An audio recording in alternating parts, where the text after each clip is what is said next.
Man, I gained 10 pounds eating the red and the green M&Ms, bro. So, I gained 10 pounds so quick. On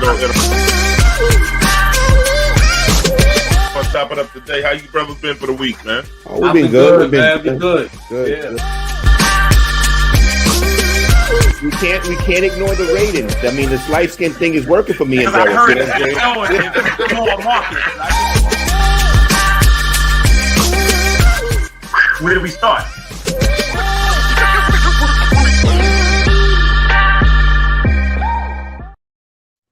Yo, what's up?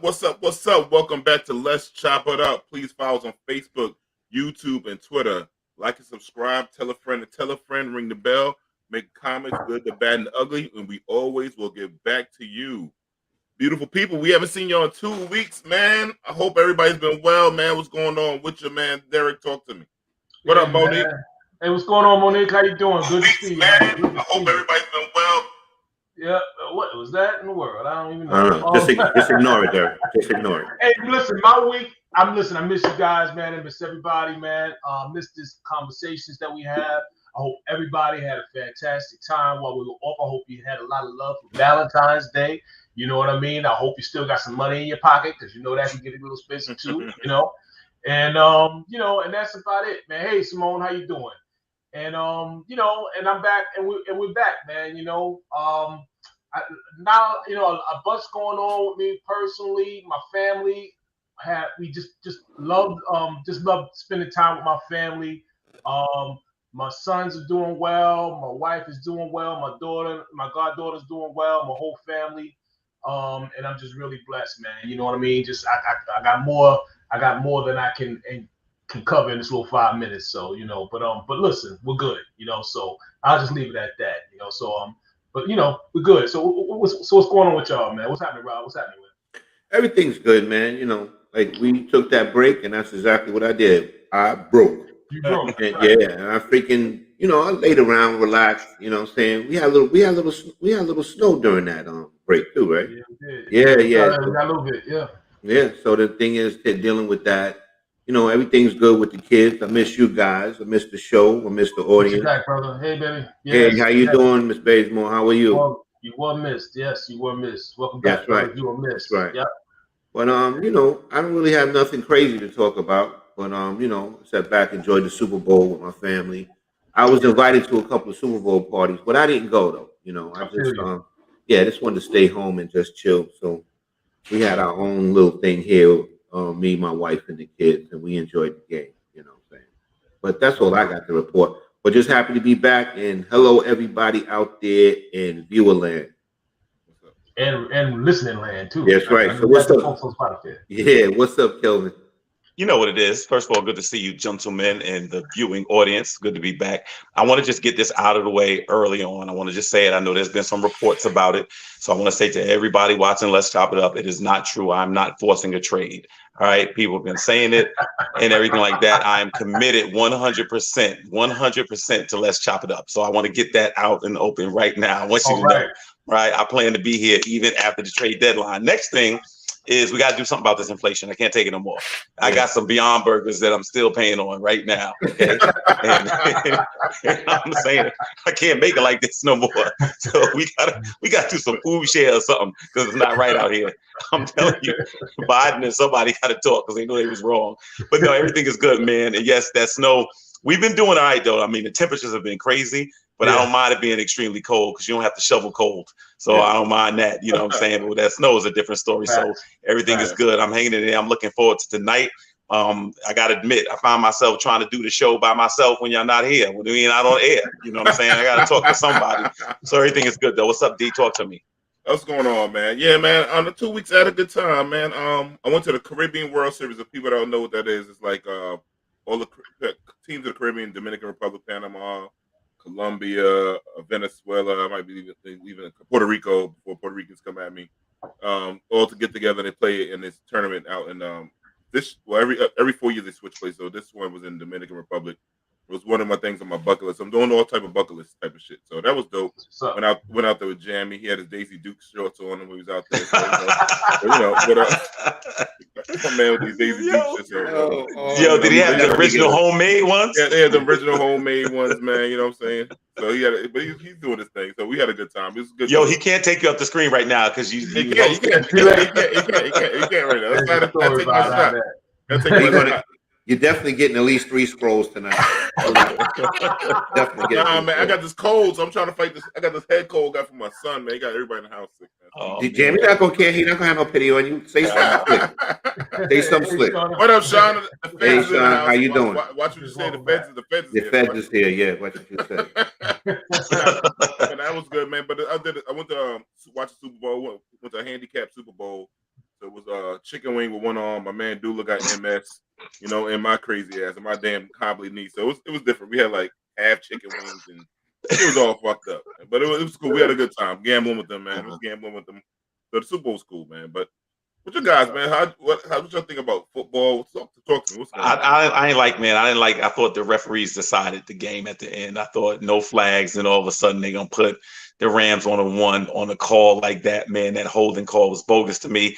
I'm an AFC guy because my Jets won 4 games last year. The year before, the Bengals won 4 games. So I'm thinking it's something about being a scrub, winning 4 games gets you to the Super Bowl. Nice. So I wanted the Bengals to win. So but at least the game was entertaining. If you get a game that's decided in the last 2 minutes, that's all you can ask for. Yeah, and listen, that Bengals, man, we complain about that little, pass interference at the end, but remember, the Bengals got away with one on that touchdown, man. You know what I mean? That little rake across the face mask that could have went the other way. Point. It's a good point. That's a good point.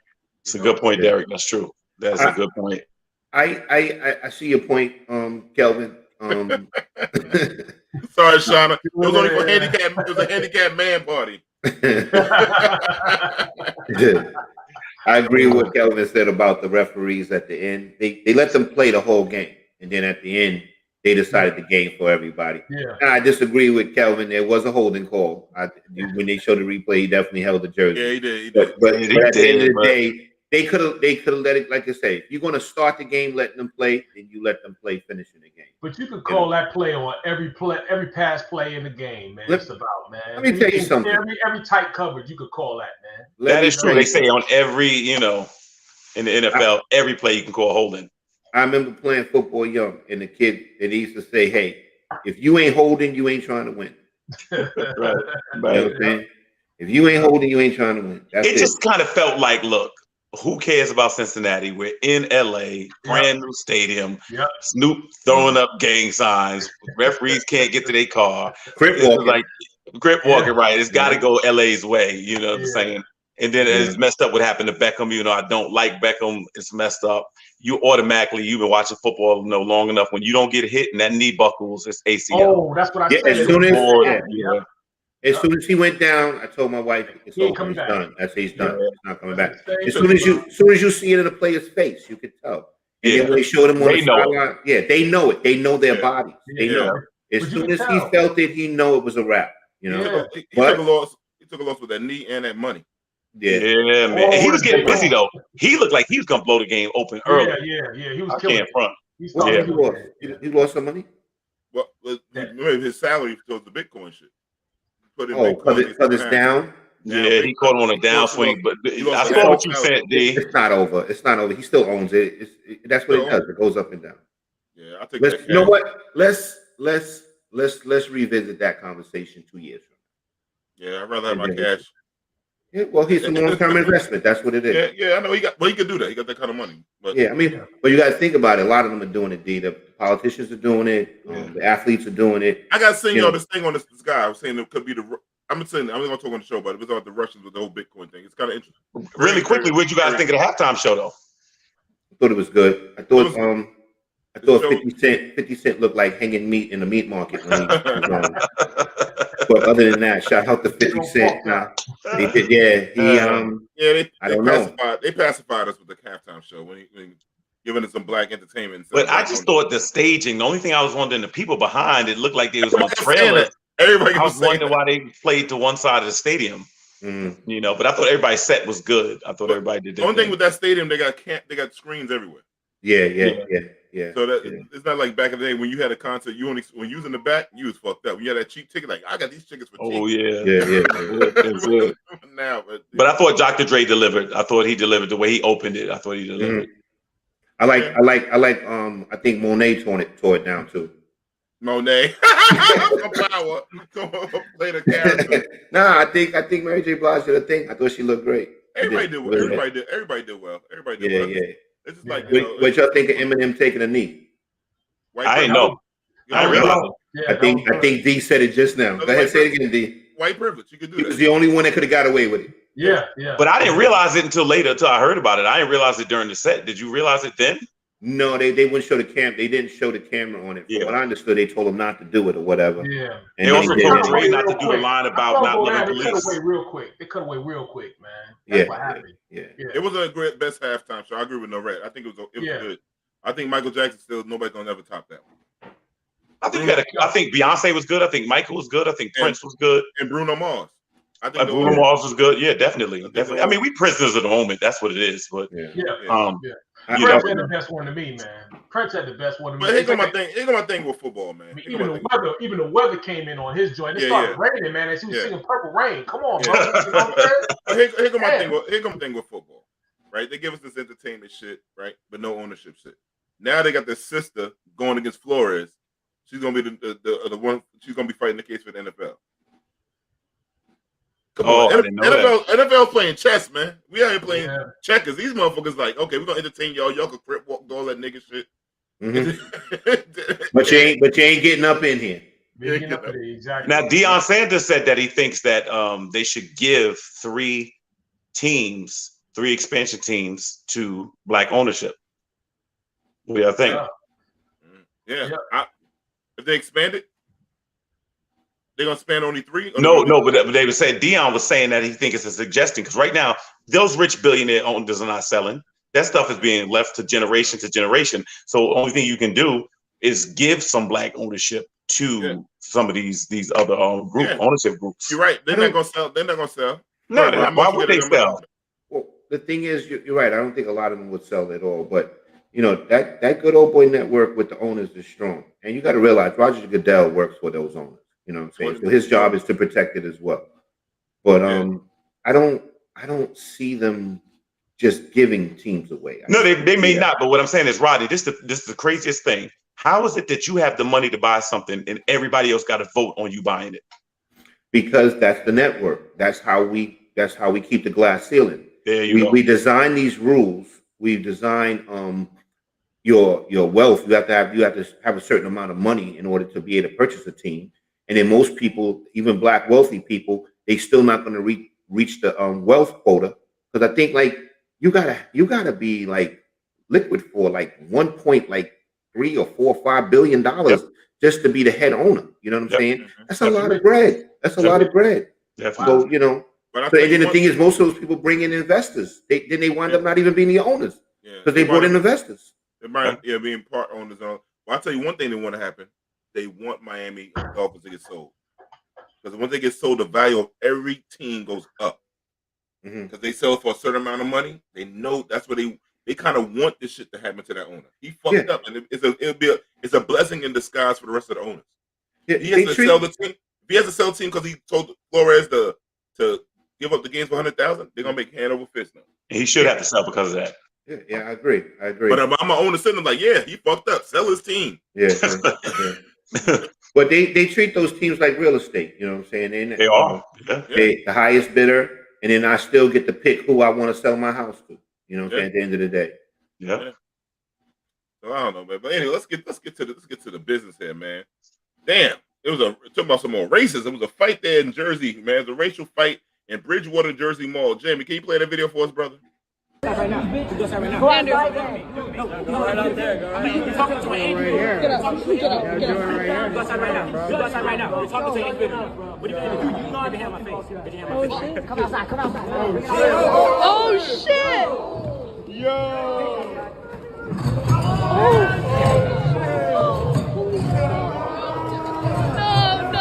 No, bro. Chill. Brian, Get out, Ryan, leave. Holy shit. Nah, nigga, what the fuck? Holy shit. Oh no. Holy fuck.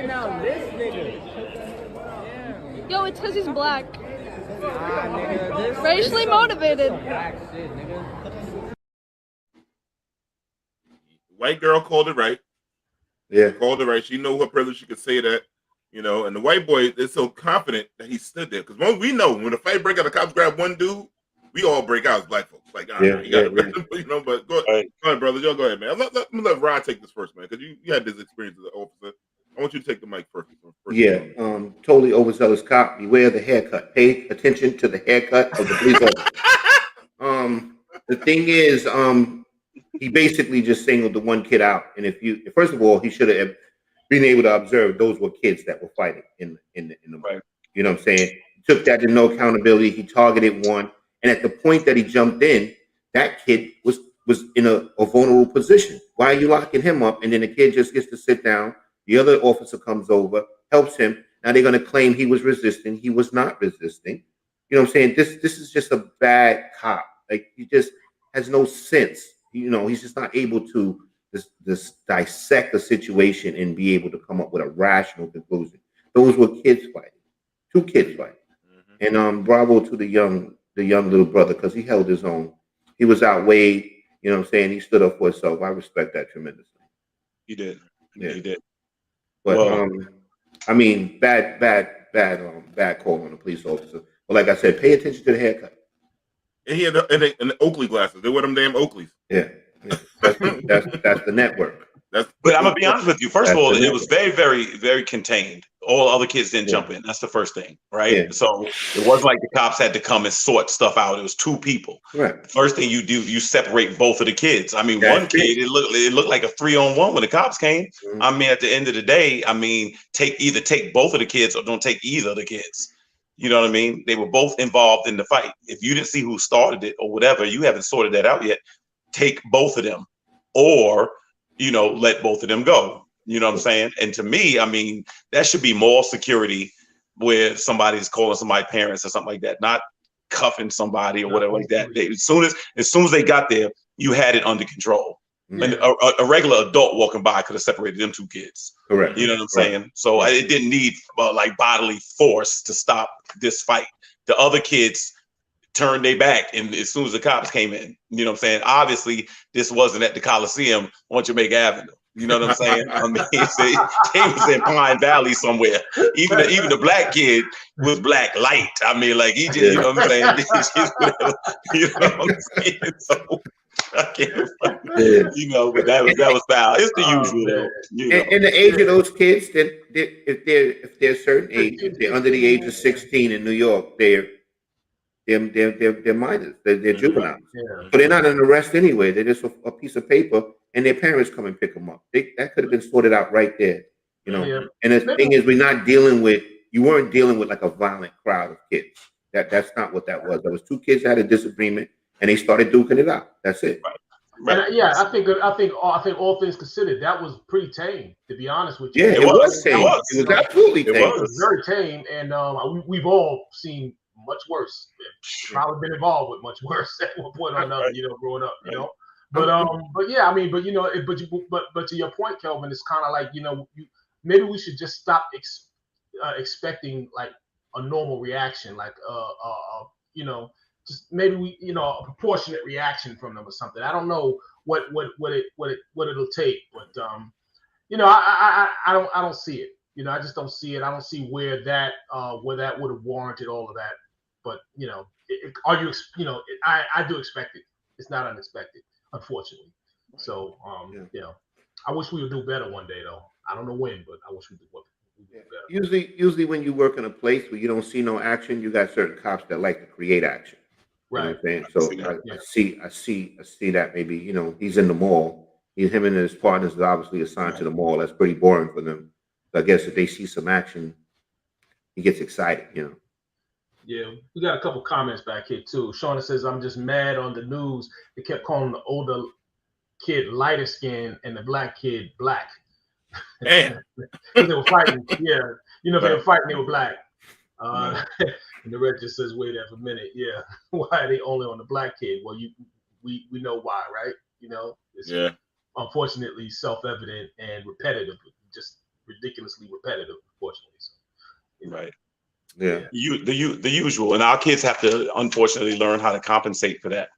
You know, and I'm glad the kid didn't, you know, resist in this, that, and the third, Correct. whatever. You know, my parents used to tell me, as it pertained to teachers or law enforcement, let us fight, you cooperate.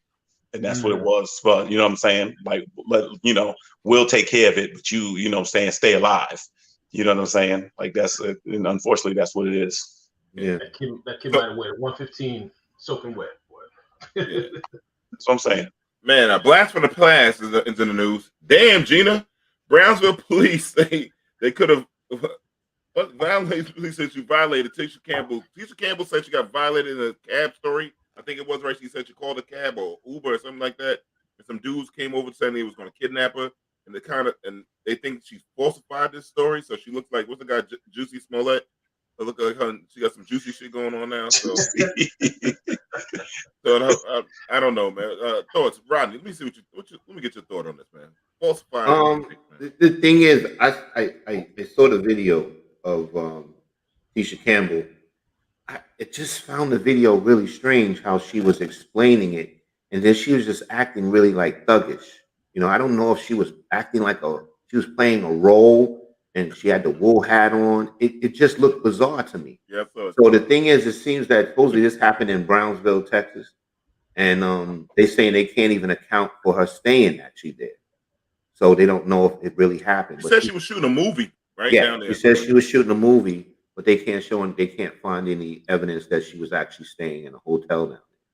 So which doesn't mean she's not telling the truth though. But she said that they basically pulled up on her. Some guy just told her to get in. And she's like, nah, it was like a van in the back was empty. And then another guy, he motioned for her to get into the back. And she just said, no, fuck you. I'm not getting that. It just, to me, that's like not the normal reaction when you're scared and you're about to get abducted by like two men. You know what I'm saying? So I don't know. It just, for y'all, we are not able to show the video, but if y'all go and look up the video, you know, you'll come to your own conclusion. Okay, Rodney, gut feeling, Rodney. She's full of shit. I thought that's where this was leading to. Yeah. Like everybody trying to get a benefit of the doubt. Yeah, but I have to say, today with cameras and all this verifiable stuff, correct. It's really unlikely. And not be the other thing is this. Who really wants to abduct Tisha Campbell with a ransom? Like, I'm gonna be honest with you, the industry will find the strength to go on. No disrespect, you know what I'm saying? I'm just saying, we're not talking Beyonce here. I mean, like, you know, and I mean, conveniently wearing a "You Go Girl" hat on, and everything, look really promotional. I don't know. It's just, you know, she's been around. I was telling somebody the other day, she's been around since 1988. She's been in this business a long time. She grew up in this business. And, you know, I root for people like that. I want her to be telling the truth. But I have to say, much like with the situation happened in Chicago, it just looks like it's going to end up with this being falsified. Now, where she's all right is it didn't cost the authorities a bunch of money. You know, and all the things like that. There's no real trail to this. I don't think it hurt anybody. You know, I just think it got her name in the headlines and stuff like that. But I have to admit, it just looks like it's not true. And then the thing is, you're playing with like women getting abducted. You know what I'm saying? That's a serious matter. You know. Yeah. But I don't know. It just doesn't look right to me. Look what feds in the red said. Look what feds said. You got. I don't know. There's several women. Shauna says I don't know. There's several women who have had these incidents in hotels in that area. No, we're not saying that doesn't happen. We're saying that Tisha might not be telling the truth about what happened to her. Right. That's what we're saying. Right. You know. Yeah. The red also says we have to be very, and this is true. We have to be very careful. You do have to be careful. Because we don't want to discount the pain of Black women. You know, look what Shauna very true. And she says she might have been dramatic in her video. She was extremely dramatic. She might have been dramatic in the video.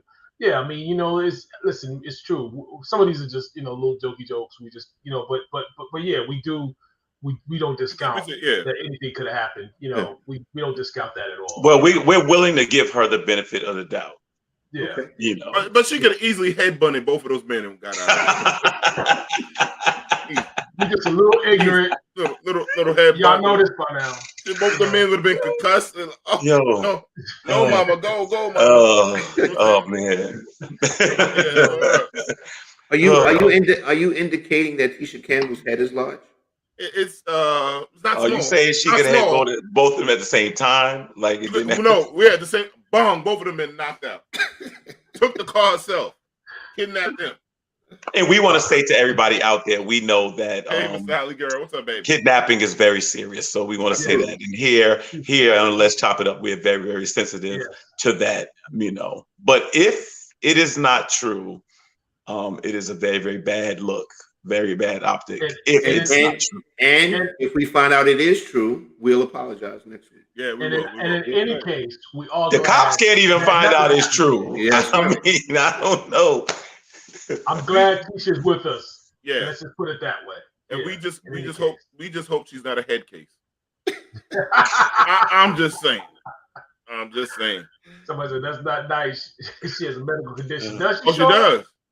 Does she? Condition? What happened? Hey, Sally, what's happening? What kind of medical condition she had? I don't know. When we figure it out, let me see. Well, they took her down to headquarters. I'm just saying. I'm sorry, D. Go ahead. I had some more head jokes, but I'm gonna leave them alone. I was gonna go right down. I know we gotta move on. I had a whole bunch of lines. She said they had to clear out the back. The back of the van was cleared out because they knew the size of the head that was getting there. Oh man. Okay, we're sorry. We're back. We've been away for a while, all right? No, we've been away. But first time we've been out. Let's get it out, man. Let's get on some native shit right here.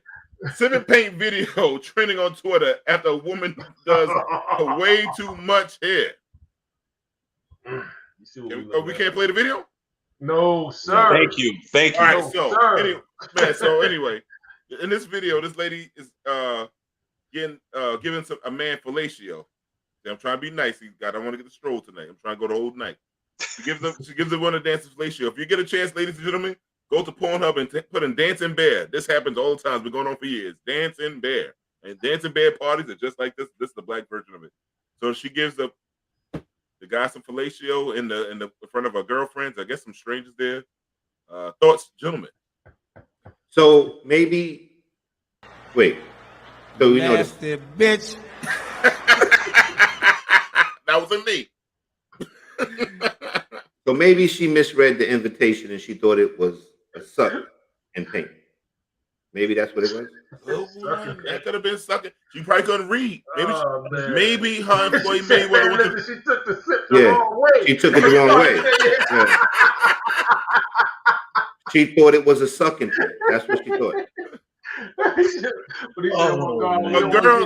Girls might be down with it. You know what I want to do? You know what I want to do? You know what I want to do? I want to ask the ladies that are watching right now. If you went to a sip and paint with a few of your friends and one of your girlfriends did that, what would you say and how would you react? I'm like, I'm not. No. I want them in the comments to answer. I can't say that. Like, listen, you only live once. Listen, what happened? No, I'm just we just a little ignorant. That's all today. That's all. Yeah. But I don't know, man. That's man. I guess what happens at the sip and paint stage? Sip and paint. I don't know, man. Obviously it didn't. Obviously it didn't. Yeah, it didn't stay there. I'm not mad at. Hey, look, YOLO, live once. Is she married? The lady was married. Monique said she grabbing her and we're leaving. And we're leaving. That's a good friend. But Mo, what if she hasn't gotten that in a long time? She ain't done there. She just put her mouth on things. She said, "I'm out." Now she can do it again. Shauna said she's out. Let her live. Shauna, let her live. Man. No, she can mess up Shauna's Fed credentials by doing that. Yeah, might mess up her securities clearance, right? So hell no. Okay. We're not claiming her. She's in her home, right? Hey, man, she's the life of the party. Red said I pull up. Maybe she had too much sip. Maybe she had too much sip at the party. Maybe she had too much Shan Pipple. Yeah. You might have been drinking that Ripple. Yep.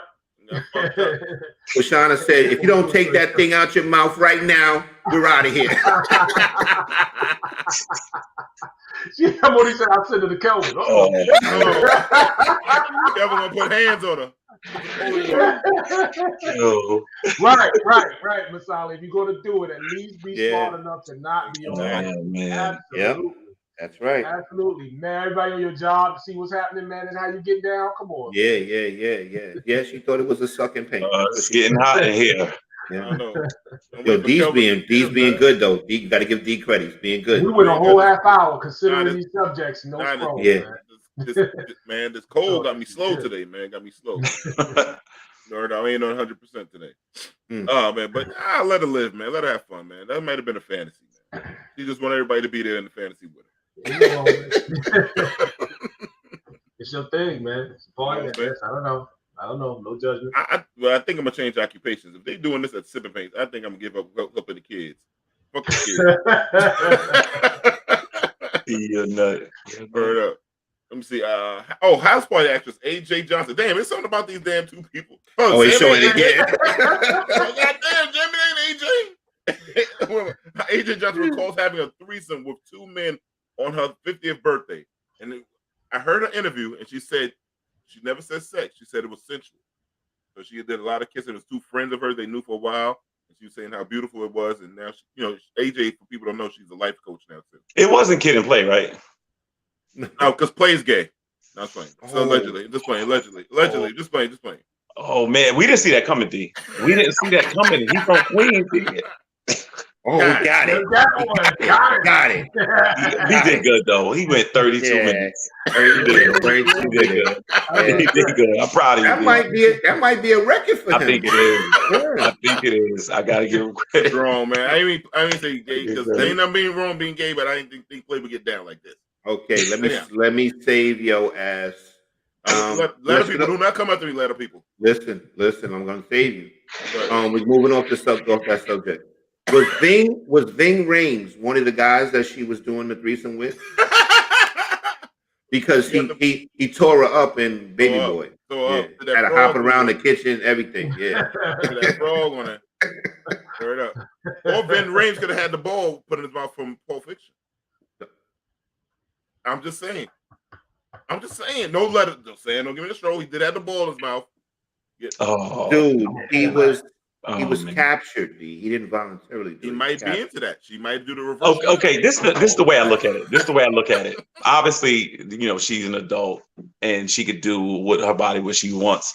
But I'll just say, I don't understand, especially people of our age, not everything needs to be publicized. Correct. You know what I'm saying? Like, I'm just glad I don't know anything more about my parents than they wanted me to know. Like, I don't want to hear something that I don't want to hear, and I don't want to see nothing I don't want to see. And now everybody, like, I look at some of these kids that's coming up today, they got to know everything about their parents. They got to know everything. You know what I'm saying? So to her, maybe some type of liberation or whatever, but I still believe there is room for discretion somewhere. You know what I'm saying? You could be discreet or something, Present to her. Yeah, it was her present. It was like that's how she wanted to spend it. That's right. It wasn't illegal. She didn't break no laws. It hurt nobody. She didn't hurt nobody. She didn't. As long as it's consensual and nobody's married. Now I don't believe it was a sexual. That's kind of like one of them things where so what do you call it? I smoke, but I didn't inhale. You know what I'm saying? So yeah, come on, But it's all good. You gotta leave yourself some wiggle room, I guess. Yeah. No pun intended. No pun intended. No disrespect. Right. AJ still looking good for 50. That's her. Yeah, she looks great. No, she does. She's 60 now. She's older than 50, man. That was her 50th. She's 58. She's 58. 58. Okay, yeah, that was years ago for her. That's when she's. Oh man, shit, that's an old story then. Yeah. She just letting it be on. That's all. Enjoy yourself. Exactly. Man. There you go, showing 3 consenting adults. I ain't got no problem with it. That's what I said. As long as it's consenting and nobody's married and everything's all good. She wasn't married at the time. She was single. Everybody was good.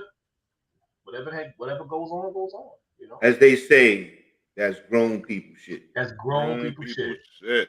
Keep it on the down low. No, not R. Kelly, goddamn it.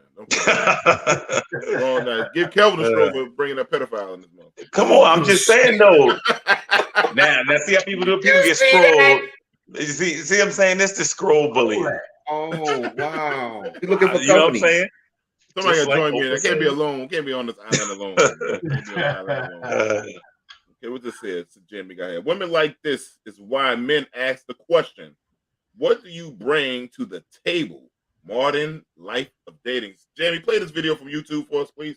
What do you bring to the table? Nothing, dude. I look good. I got a fat ass. You like that. I'm going to take your money. I'm still going to be beautiful, and I'm going to go do it to somebody else until I find my Prince Charming, somebody I actually care about. Why would I bring anything? I'm not bringing anything to the table. I'm not bringing a fucking thing to the table other than this fat ass, these big titties, this pretty little fight. That's it. That's it. That's all you get from me. That's it. And I'm going to take your money 100%. Man, fake eyes, but besides that, it's some dudes that probably will see this video and still try to get milk. It's going to work. It's going to work. It's going to work. There are a lot of guys that's going to still fall prey to it. It's just a fact. Especially guys that put a lot of stock in just looks. You know what I'm saying? But I didn't think the woman was Halle, and I mean, I thought, I think she's confident, but I didn't see what she was talking about exactly. Yeah, well, she wasn't. I don't think she was for real. I don't even think she was that serious. I think she had to have an ulterior. She was making a point, because you know what I mean. I don't know with the point. That people, that guys are going to still go for that. I think maybe that was the point.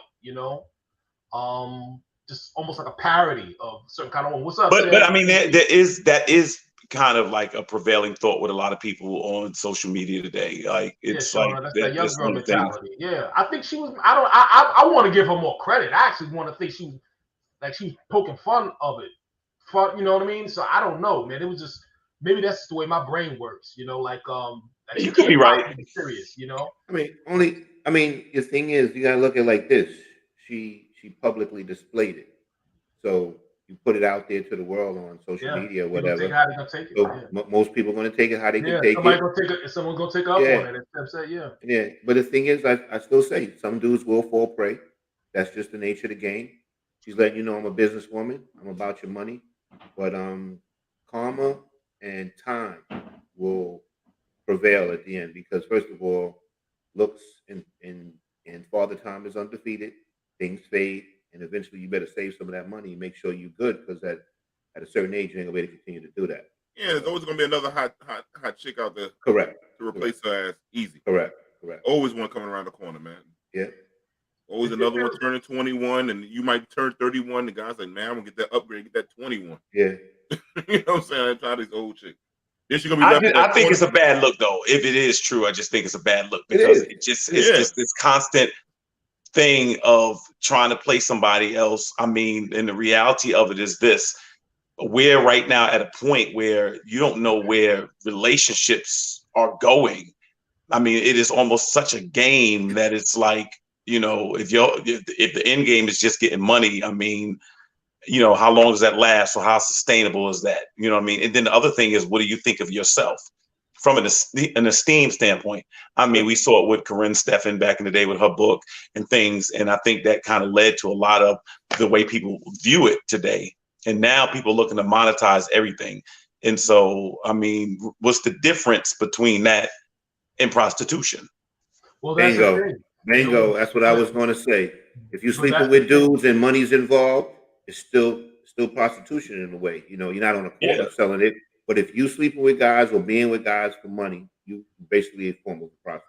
But it's and as she said, until she finds her Prince Charming. Yeah. That don't seem like how you audition for him, though. Yeah. Like they say, like there's almost like an empowerment now. It's being presented like a prostitution is almost being presented as a form of empowerment. I have control of my body, so I choose to monetize it. In this way. I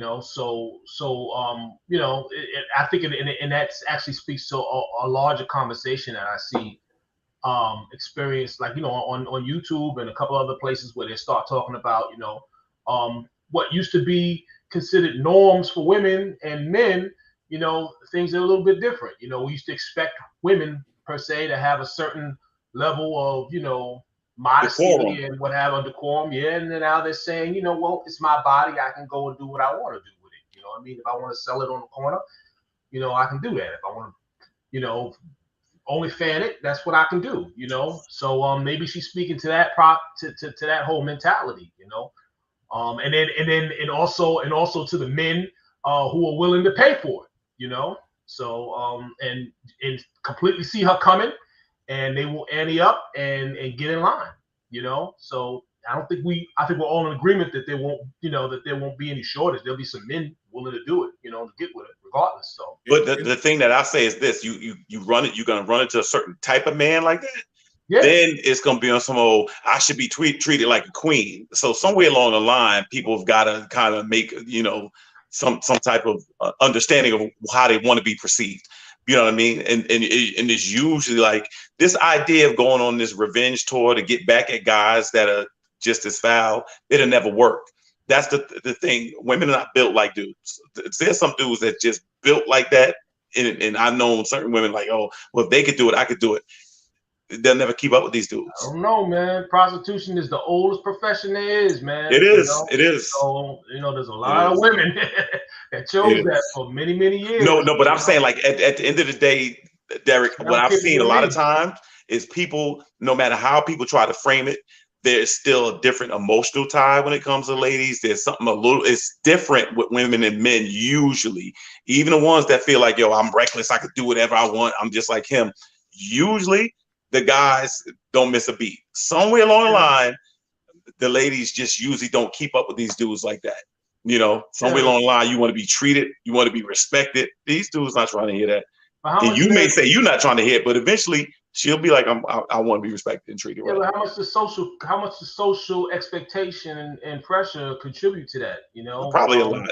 Yeah, that's what I'm saying. So now, if that starts to change, you know, then maybe the behavior starts to change. All right. So you're the father of sons, right? Okay. Mm-hmm. Everybody, all y'all have sons, right? And I don't know about how you guys raise your kids, but I was raised, my mother be like, you're going to treat women right. You're going to treat them like a lady. You're going to this, that, third. Now my father was like, don't be played out. Don't be whatever. So everybody on the screen has taught their sons to treat young ladies with respect, right? I'm sure you guys demand it. You treat their mothers with respect, right? Oh, absolutely. What do you tell him when he runs into what we just saw? Yeah, listen, that's spooky to me because I talk to I tell my wife all the time. I say, you know, we're doing one thing for our kids, but you know, we can't account for what the young lady and her you know, and his future lady in his life is going to be taught. You know, I don't worry about my kids. I worry about what the other kids, you know, and what they're learning at home. Right. You know, so it's going to be tough, man. You know what I mean? I don't know. You know, I think I have kids with traditional, I guess, quote unquote, traditional values being raised like that. And I don't know what choices they're going to make. I don't know what choices they're going to, you know, be offered. So, you know. But you now have to teach your son to defend against that, right? Oh yeah, absolutely. I have. I got one that's off in the Navy right now, bro. We had to have a conversation. You know, leave with everything you came with. You know what I'm saying? If you understand what I'm saying. So leave with everything you came with. And he knows, you know, so we had to have that conversation, you know, so it is what it is. You know? Definitely. Yeah. Other news.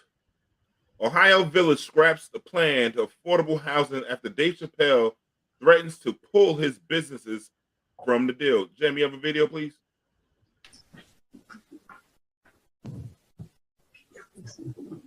Can I go? Can you hear me? Yes. Hi, I'm Dave Chappelle. I just want to say, and Marianne, I can talk to you about this privately. I don't know why the Village Council would be afraid of litigation from a $24 million a year company while they X out a $65 million a year company.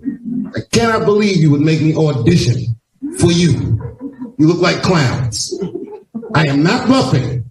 I will take it all off the table. That's all. Thank you. Okay. All right.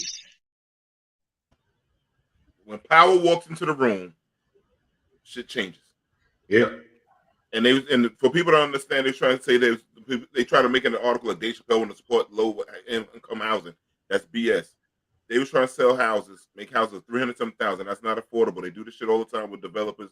They did it in East New York, where I'm at in locations where I'm at now. They get these houses all about Gateway. Saying affordable housing. Houses sell for 475,000. It was a little box. They do this shit everywhere across the board. It's BS. And Dave Chappelle show. Let me show you who the man with the bigger wallet, and I'll bounce. Mm-hmm. I'm not mad at him on that one. Thoughts, anybody? That's my thought. No, I'm glad you explained it, because initially when I just saw the headline, I was one of those people that was surprised by it, and I heard a lot of people were. I heard Dave Chappelle representatives has started letting people know what it is. But D, you were the first one to explain it, because all I saw was the headline, and I was like, I don't understand why Dave Chappelle wouldn't want affordable housing.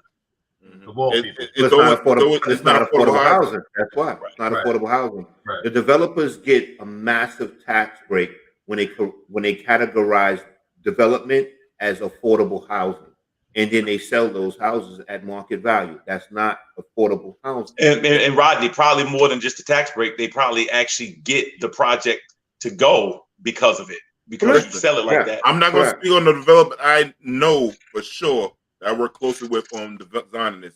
Rodney has visited my place, and then Kelvin has visited the place I'll be at. The guy got for the building behind the buildings behind where I'm at, where you guys met me before. The guy got tax breaks for life. Mm-hmm. So that means his generational family, when he dies, his kids will have all that property back there, tax free. That's how that's the bullshit. And then you're saying the salaries people got to make. You got to make $75,000 a year. You in Ohio, bro? Who's making? How many people making $75,000? Let's give it a buck. It's a poor state. You know what I'm saying? Not poor, but you know what I'm saying. Right, those little farm area towns. Come on, man. That's the BS, man. They're gonna gentrify the neighborhood. So then you say like they don't pay any taxes on that the same way like you would pay property taxes on your home. They are supposed to pay taxes on that. But it is, exactly. Like certain things they get in, they agree to deals. They're bringing a nonprofit to do this. They share whatever. Or use minority developers to build a road or whatever like this. And that's how they get off on these things. And then they get tax free for life, and they sell these homes for $300,000 in Ohio, bro. In a little ass town of Ohio. Yeah, and they get money from the government during the process of the correct.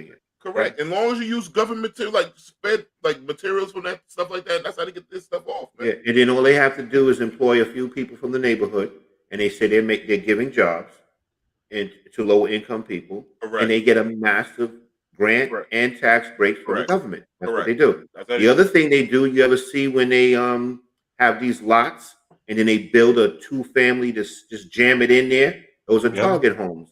They get grants and money for that too, saying they're improving the neighborhood. Right. And they get money for that too. They'll jam this massive brick house in it with no backyard or nothing, and it's a 2-family or 3-family, and they're selling for like $900,000 in a neighborhood where the houses are going for like 2 and 3. That's what they do. Well, I'm impressed with the way he handled it. I'm going to assume that he put this town on the map, because I never heard of this place before he started talking about it, and he stays there. He doesn't leave. You know what I mean? And he stays on his farm and all those things like that. So that's probably a draw as well to other people coming to that town. Yep. Tim G says if you use the proper small biz subcontractors, you get those breaks. And it's minority contractors. I'm telling you. All you have to do is hire one. That's what they got to do is hire one. Like you had, so Ronnie had the minority. Ronnie company builds roads. We hire Ronnie's company to build all roads. He's the minority person.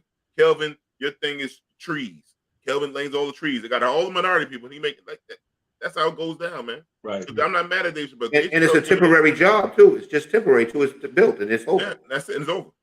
And that's what Chappelle came in and showed who was boss.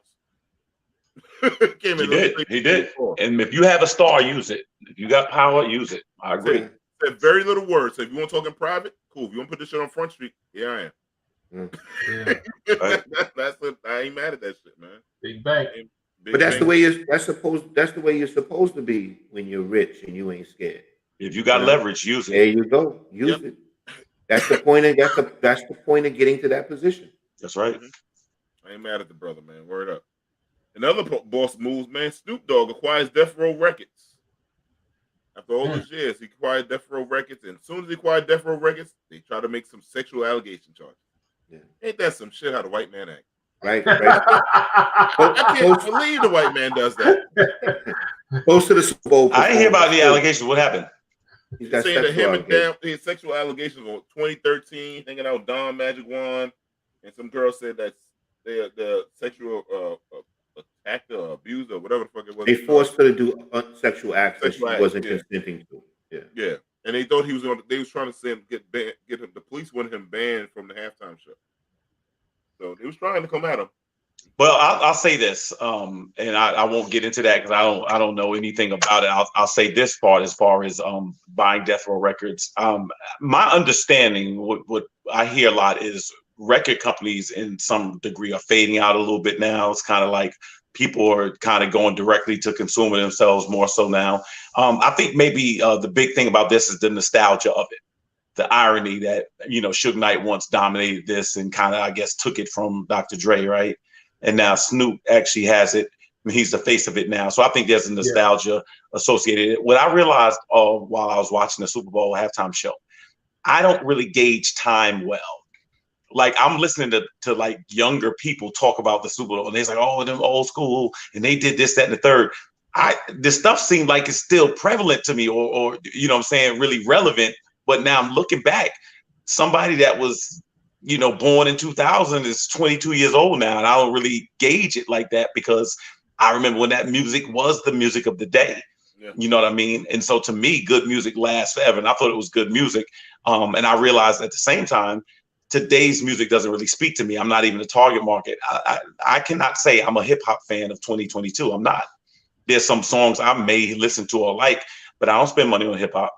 I'm not interested in hip hop. The stuff that I am interested in is what I saw on that stage. I mean, that was my time and my era, but it hasn't really gone past that.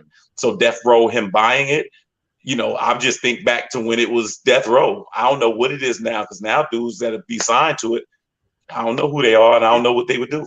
No, he said he's gonna bring back a lot of West Coast. He's gonna make back the West Coast sound. That's what he said. He's gonna sign a lot of young artists and stuff like that. Yeah, artists and stuff like that. And there's a value to the name. It's obviously obviously it's that's the real value. Death Row, and I think there's going to be an NFT component to the new company as well. He's going to be releasing the music. That would make sense.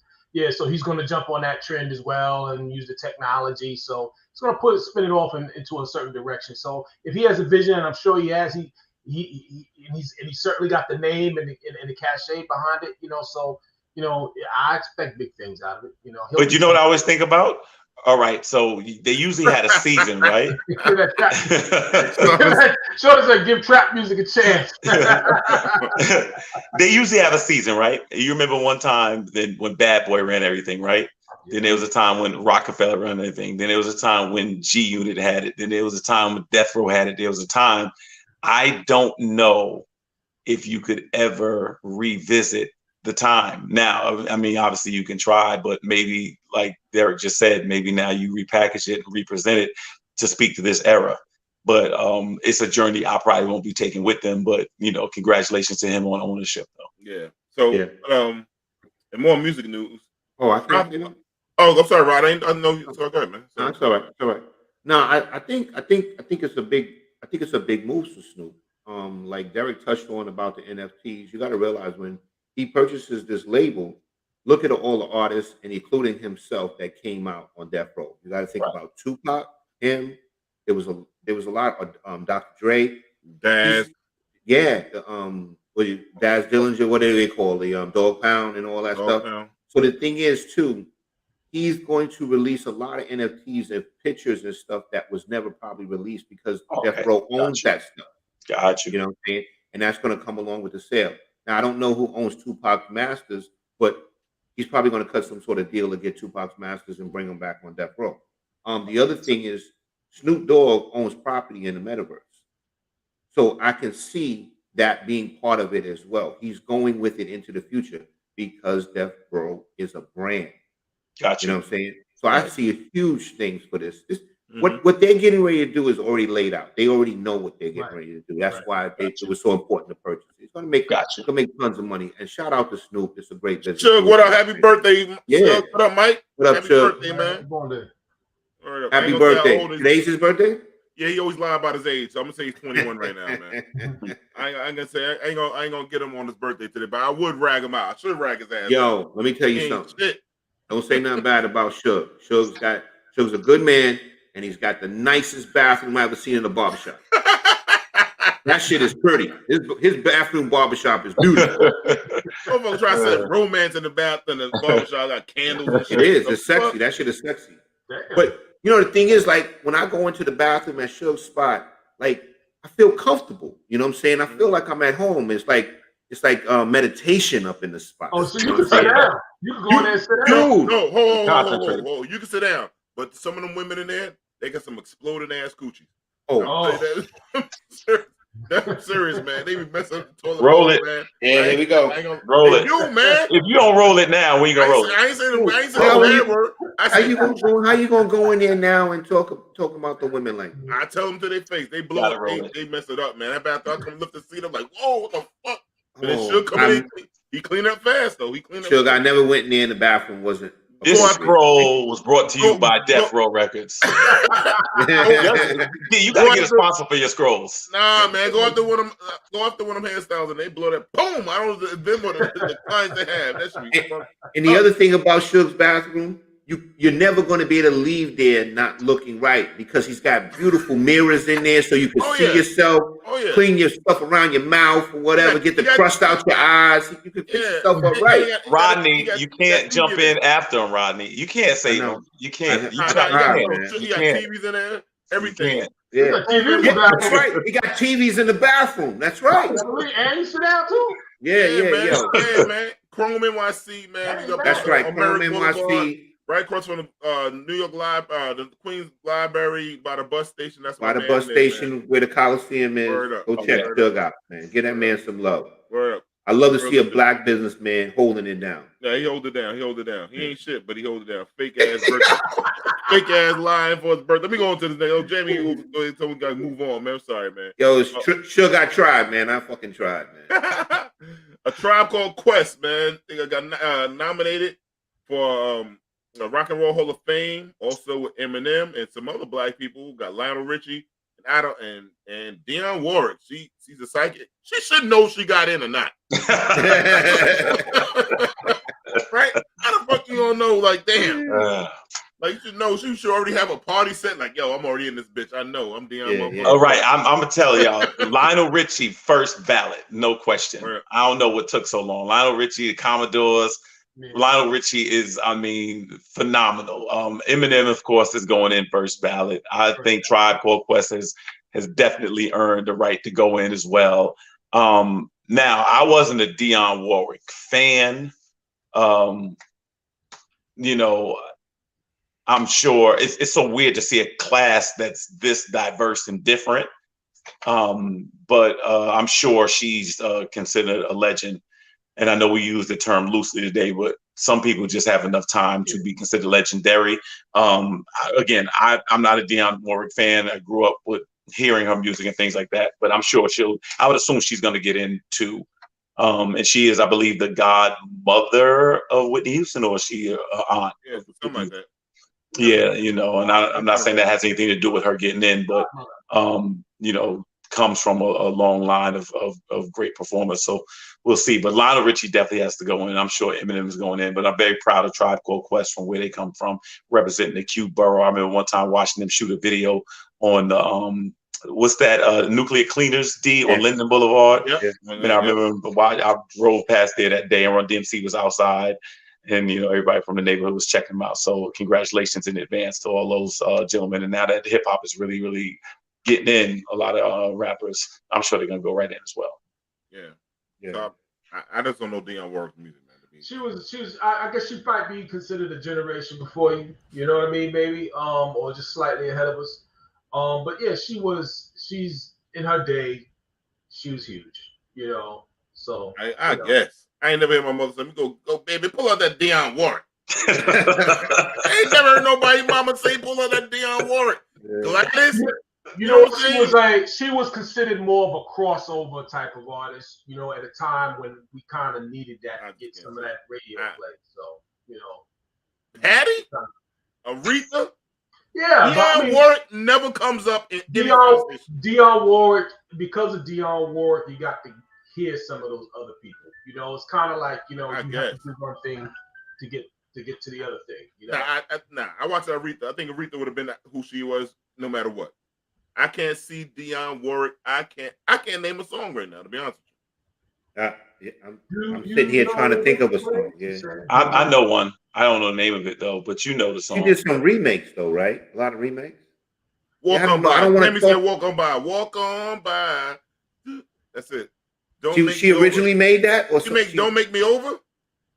Damn, Jamie's saying that she said don't make me over.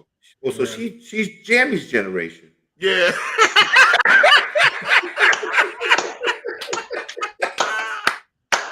Oh shit, that's almost Good night, later on. oh shit, that's almost like the snot out my almost like the snot out my nose. Yo, this is what I'm trying to tell you, D. We need a union, man, because this guy he's trigger happy, man. The guy's trigger happy. Worse, yo. Worse. Jamie, I was gonna say Little Richie was his time too. what Mike say? What he say? What's friends are for? Oh yeah, that's right. I forgot to say that's what friends for. All right, Suge, see you produce. You make Suge know this know those joints, but Suge, seriously, man, I just can't see her. I mean, she can make the Hall of Fame. I don't give a fuck. It's choice or whatever. No, exactly. She was not a soul singer per se. Right. She was more a ballad singer. I know her from being on the Psyche shit. I really don't. And the people that made her songs over after her were better. Hey, did it hurt when you say it? Oh yeah. I'm just saying. But anyway, Jamie saying we gotta go to commercial. So Jamie, take us to our first commercial, man. Damn, Jamie, he's slow as a motherfucker. Oh, he's slow on it.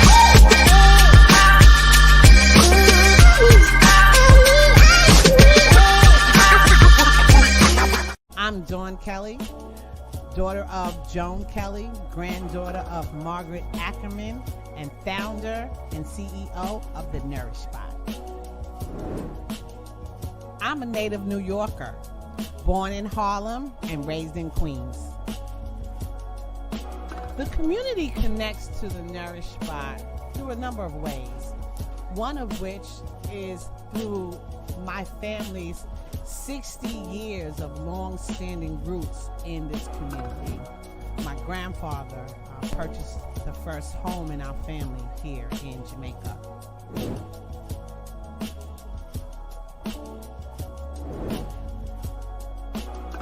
We connect to the community through our employees. We have a number of young Black and brown men and women that mask up and glove up to come to work every day so that we can assemble customized fruits and vegetables into what customers want. And so I'm really happy that we have such a great team, and I thank them every day for their dedication and fortitude.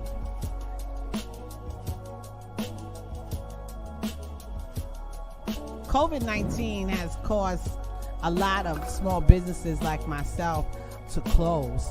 And so we're very happy that what we've been able to do is pivot.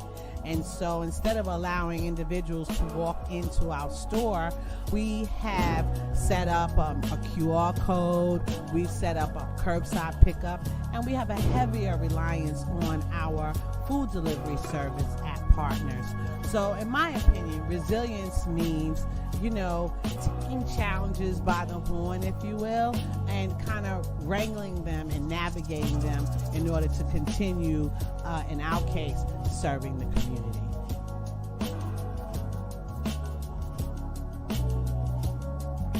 The Nourish Spot is all in Queens.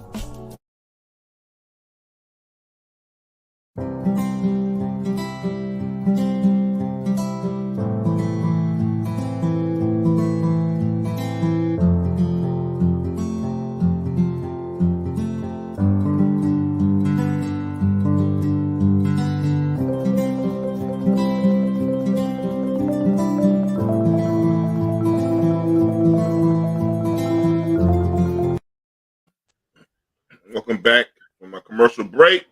Please follow us on Facebook, YouTube, and Twitter. Make comments. Tell a friend about us brothers here. Let's chop it up. Since it's starting to get warmer, man. You know, they came up with this thing about the worst airlines, and they saying JetBlue is one of the worst airlines, not Spirit or Frontier. I think this is some bullshit. I think Sam is part of this conspiracy because he like flying on cheap ass, feather ass planes. The only place that lose your bags, the ones you check in yourself. All right, I'll say this. I remember when JetBlue was the new up and coming airline, and the big thing was obviously no first class, and then it was like these direct TVs, which I still like because some airlines still don't have it on every carrier. But I have to say, for the first time, maybe last year, I had a bad JetBlue flight going to Texas. Bags, the plane was old, first of all. And then the bags got lost for like 45 minutes or they didn't come out and stuff. So that was the first time. I don't know if JetBlue may be in a position where they're still riding on their history. You know what I mean? Because when I think of JetBlue, the first thing I think about is obviously that direct TV. It makes it so much easier for me to be able to watch SportsCenter or the news or whatever while I'm traveling. But I don't know if that's enough anymore. And I have to admit, Delta service is pretty good. I can't front. Frontier, I've never been on. And I probably won't be on. And Spirit, I had no choice. It was either that or Greyhound, and Greyhound was sold out. So it was Spirit. But listen, the numbers are the numbers. I mean, literally, they need to, and I don't even see JetBlue commercials anymore. I don't know. Maybe they just are starting to take it for granted a little bit and get like that. Because I remember when American was number one. I remember when the big boys was TWA, Pan Am, and American, and United, and they all fell off, if not went out of business. And American is really, really bad now. I mean, really bad. So JetBlue may need to just step their game up. I think they're judging on also by being late, stuff like that with the flights and stuff like that. That's what it's like. Sometimes they have delays and they have to get pilots and stuff like that. But when you come down to seats, JetBlue got better seats than Spirit. Spirit is folding chairs or those plastic chairs that break if you too fat. More leg room. No more leg. They have more leg room, extended leg room, stuff like that. They have better snacks. Spirit charges you probably for ice cube. So it's those kind of things like and you're gonna get a fighting spirit. You gotta write your knuckle game. Gotta be right. People fighting on JetBlue. Yeah. Come on, you better be right. You better be, right, man. But Spirit, basically, to me, they should brand themselves like Spirit, when you have no other choice. Like, I just think that'd be honest. That's what you should do. Just put the stuff up there because it's nobody's first choice. When you go Spirit, you know what you're looking for, right? It's that bin that used to be out in front of Woolworths. That's what Spirit Airlines is. It's one of the low budget. But JetBlue had a standard. And I have to admit, I think they may have fallen below that. The JetBlue was somewhere in the middle. You know what I'm saying? You could have money and still be on JetBlue. Yeah. 9 times out of 10, if you on Spirit, you just couldn't really get with somebody else. Yeah, I've flown JetBlue many times. I've flown Delta. I've flown American. I've never flew on Spirit because the reputation from friends and family I hear is equivalent to a $1 cab on Merrick Boulevard. So, without the West Indian accent. Yeah, without the West Indian accent. And when you get in the van, don't it smell like they got that spiced air freshener? Smells real funny in the van. Oh, damn. But the thing is, I never had a problem on JetBlue. I had a problem one time on American. It was just some badass kids on the flight, but that doesn't have nothing to do with it. Was it your kids or somebody else's kids? No, it wasn't my kids. It wasn't my kids because I'd have wore their ass out on that plane. But I don't play that. My kids are not bad like that. I say they bad, but they're not bad. No, he got good kids. Yeah, but I had never had a bad experience on JetBlue. And like D said before, like I get more leg room. I've been comfortable. People put their seat back, they ain't crushing me. You know what I'm saying? Like, I'm not a small guy. I need space. And don't get on American and don't get on American. American is smaller. It is smaller. And if you're on a flight longer than 4 hours, then you're going to be very uncomfortable for a long Yeah. time. Yeah. You know what I'm saying? But like I said, I never been on Spirit. Their reputation to me was never really good. And every time I looked it down in the airport at the gate, it was always somebody fighting with a bonnet on. So, In them the yellow plane with the black letters, just I don't know. It's like a cab in the sky. It's like a it's a taxi. cab, but it's got the yellow cab. Yeah. Right. And these two places merged. The Frontier and both of them merged. What the fuck? That's like two crackheads getting together and said, "Let's go have a heroin baby." Let's have a baby. Yeah. You know what I'm saying? Like, come on. Son. Yeah. And expecting the baby to come out clean. Yeah. It's crazy, man. I mean, I don't know, man. That's Jamie's airline. He like playing that shit. The thing is, too, like, you know, sometimes when you look at these surveys, you got to look at the source of why they fell into these positions. Sometimes they play games with the numbers, or you know, they count shit that shouldn't be counted. But I guess I can't say anything negative about JetBlue. That's just my opinion. Well, as long as they keep that direct TV, they probably got me. Yeah. Yo, Shauna said she women. I don't know how many times I've seen people stranded. She right about that. She right about that. You like I told you, you either gonna see a fight at the Spirit Gate, or it's gonna smell like bad breath because everybody's sleeping from a layover. You know what I'm saying?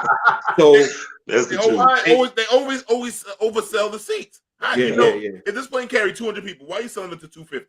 Because they want to make sure the dollar cab is full before they pull off. That's what it is. Yeah. I don't know. I'm never getting on Spirit. I don't give a fuck. This shit's free. I'm never getting on that shit. Yeah. Yo, I'll be honest with you. Sometimes when you see the Spirit take off, it looks like the wings are flapping like a bird. Oh, yellow ass canary in the sky. Yo, is that a freaking canary leaving the freaking airport? I took it one time. I took it to Detroit. Ooh, and while we was taxiing, somebody had to give us a jump. So you know it was oh my God. I'm never getting on that shit, man. Oh. Monique says Spirit, Frontier, and Allegiant is a no. I won't book a client requesting that. Okay. Yeah, she's a travel agent. She ain't booking no motherfucker. Hell no. Like, that'll mess up her business. You never come back to her again. Because you really think about it, when you go to a travel agent and they take care of everything, it actually is a reflection on the travel agent. People are going to blame the travel agent. They're gonna connect the bad experience. Correct. You say, yo, why did you book me on Spirit? And by the way, Monique, I didn't forget about the Veterans Home. We got to talk. Mm-hmm. Word up. Damn, where we? Okay. Black Lives Matter activist Pamela Moses, right? Sentenced to 6 years for illegally voting. Damn. Yeah, that was a terrible situation, and she was told that her voting status was reinstated, and so she went and voted, and then they gave her 6 years, and then adversely, someone else who did the same thing, who was of a different persuasion, was given 3 days probation. What's 3 the days probation on that, Kelvin? Like you said, it was what? Yeah. So what happened was they took away her voting status. I think because she did. I believe she did time or something. She had to. And they took it away, and then she was under the impression, or she was told, that it was reinstated. When she went to vote, they gave her 6 years. Someone else did the same thing, who was of a different persuasion. They gave one guy 3 days in jail, and the other 2 got 2 days probation, and she's getting 6 years. And so her attorney, they've reached out to the NAACP, and her attorney is basically saying there is because she was interviewed on MSNBC, and they're like, well, what are we missing here? It's got to be something more to it. The attorney's like, there's nothing more to it. It's just blatant racism. There's nothing more to it. You know, he represents Black Lives Matter. That's what it is. That's what it is. That's what it is. Now, this goes to show you how ridiculous this is. Okay, she went and voted, right, thinking she could vote, and she couldn't. Obviously, she had something in the past that took her voting rights from her, which is another way to take our voting rights from us. Right. But the thing is, like, most of the people that commit voter fraud, it's absolutely intentional when they're committing voter fraud. Right. They're voting twice. They're Right. voting under someone else's name. Right. You know what I'm saying? They're intentionally trying to deceive the system to help somebody win by giving them more votes than they deserve. This is not the case here. This is somebody that was under the impression that she could vote, went to vote, and you're going to get 6 years. There's people that kill people sometimes and don't even do 6 years. And you know, it's interesting. Her attorney asked a very interesting question. Why do we live in a country where there's any restrictions on voting? When you're voting, period. Correct. Now, according you're right. We're in a country that's you're supposed to be able to pay your debt to society, which I tell people is BS. I mean, there's still restrictions when you come out of jail that you can't do that you did before you went to jail. You know what I'm saying? Exactly. Why is taking your voter rights one of those things? Now, explain that to me. Why did we intentionally go after your voting rights? Exactly. I mean, message. Yeah, exactly. You know, my thing is, the Republican Party keeps trying to tell people this is the party for you. So why would you my voting right? Like, that don't make sense. You got a funny way of showing it, man. Right? Like, this is the party for me. Why would you try to hold me back from voting more? Yeah. Look at all this redlining you're doing and everything, you know. Yeah, it's a gerrymandering and all that kind of crazy. Yeah. I don't know, man, but this is more up my alley right here, man. 2 AME Zion pastors face up to 20 years in prison for pimping in the pulpit. They're about to get federal charges. I'm gonna listen to my man Kelvin says, you know me. I'm gonna stay quiet because I don't want to get to what you call it. Well, first of all, you know, okay, so she's 67 years old and he's 62 years old. And they are in the AME Zion Church, which means they had to actually go to school, go to seminary, and get credentialed. To be in a situation where you're taking loans against the physical properties of churches, taking loans, paying off their own personal debt and things, is absolutely ridiculous. Like, I mean, this is not just greed. It is just blatant. I mean, it's disrespect. It is, I mean, lunacy. And for someone, the native, it just makes it makes absolutely no sense. Somewhere along the line, there's got to be a consciousness about you if you're going to spend your life serving people. And this is a thing that was a big network they've done. This was just manipulation for years. And the way they got caught was they were taking hard money loans against actual churches and these congregations. And so what they do is they take a hard money loan against these churches. Then the churches were starting to get foreclosed on. And the congregations, like, we didn't know anything about this. So now finally they came in and investigated and found that these two were behind it. But I mean, I don't understand in your mind how you justify that. You know what I mean? Listen, I'll tell people this all the time. There's one thing when people do things out of desperation, and not saying it's right. You know what I'm saying? Somebody stole something because they ain't had no food to eat, or somebody did whatever. This right here, to just provide some type of lavish lifestyle, especially stealing from other people. And to me, if you are a person who has expressed some type of calling ministerially, and you actually believe in God, like whoever is God, to do this, I'd be scared to death. I'd be scared to death. I would absolutely be petrified. And let me get this right. Nobody's infallible. Nobody, you know, is walking around here on water. Yeah, but I mean, I would actually be afraid to do that. And you're stealing from people, and it's unbelievable. Monique, this is why people look at churches and Christians side eye. And let me tell you something. I'm with you. It's something that I struggle with for years. For years and years and years and years and years. I had to go through some things and really learn how to separate one from the other. You know what I mean? But it took a minute, you know? It really took a minute. Yeah. So all I'll say is this. There's a passage I always hear me say it, Jeremiah 23:1. Woe be unto the pastors that scatter my sheep. If you notice, God notices too. So I'll tell you one thing, it's a bad look. So jail would be the least of the problems, man, because I mean, I wouldn't be able to live like that. It's unbelievable. Like I tell you, Kelvin, I quote from the book of Luke, and I said this before: face up, face down, ass up. That's the way we like to. I read from the book of Luke. That's the only person I like, you know. But I see this weekend I went to my aunt's funeral, and I said, "Damn." My condolences to you. Yeah, all right, for your love. I was doing some scouting. I was like, I gotta get one of these churches. This shit got a lot of money.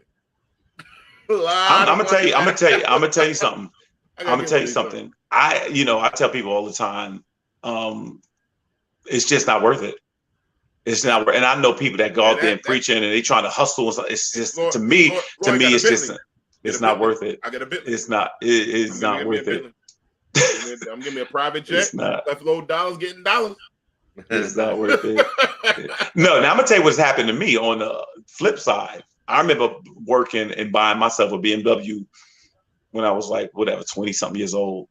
And the boss I was working for, I need to be preaching this, that, the third. That bothered me. Because ain't no church bought that money.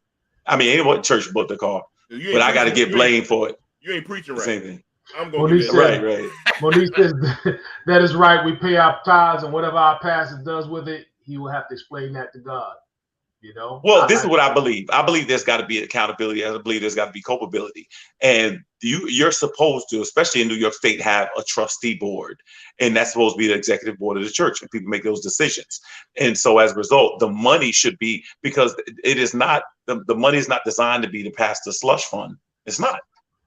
It's not. It's not his or her money, and that's just the bottom line. I'm not against church. What I always found was the issue is when people are going to church, and you're going near to worship God, but then I start to notice that people are worshiping the pastor. And I think that's an issue. And then when you see the pastor pulling out the parking lot in the S600, I got a problem with that too. You know what I'm saying? Because God is not telling you that you need a Mercedes S600. You just need to get back and forth from work to church to home.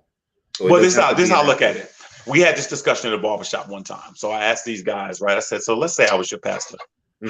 How much would I ask you guys, if I was your pastor and I had a church of 250 people, how much would you pay me a week? How much would I pay you a week? I have no idea. I don't know what that goes for. So one dude told me, he was like, I wouldn't pay you anything because you're supposed to be working for God, this, that, and the third. So I'm like, okay, fine. So now I'm not getting paid at all. So I'm going to go work a secular job. I'm going to work a job away from the church. Now, working that job 40 hours a week, and somebody gets sick, do I have to still be at the hospital visits? Do I have to take off to do funerals? Do I have to do weddings? No. In other words, my responsibility, right? So whatever my responsibility is. So one dude was like, nah, I'm not going to pay you nothing. I'll give you $1,000 a week. So this one dude said he'll give me $1,000 a week. Now, if you give me the $1,000 a week, right, am I able to buy the car I want that I could afford with $1,000 a week? Can I buy the car I want with it?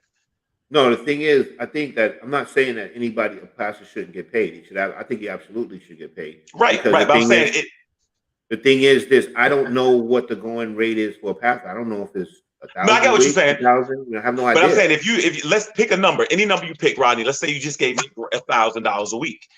$1,000 a week. That's $4,000 a month. That's right. So if I did that, and let's say I took a car note that cost me $800 a month.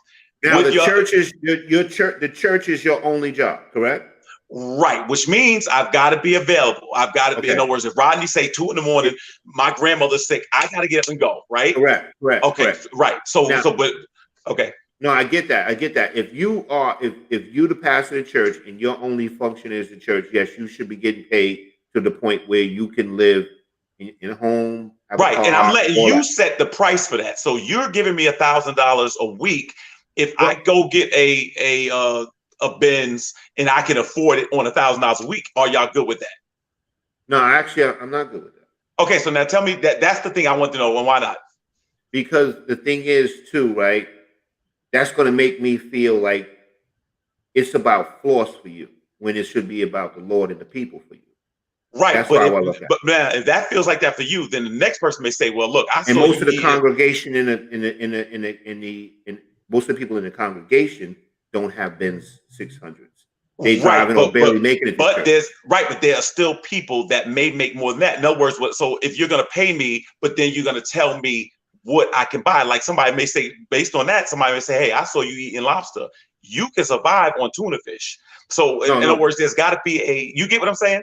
No, I understand what you're talking about, the car thing, because I wouldn't have a church on Guy Brewer would have been, to me, the optics of it look bad. And I get your point.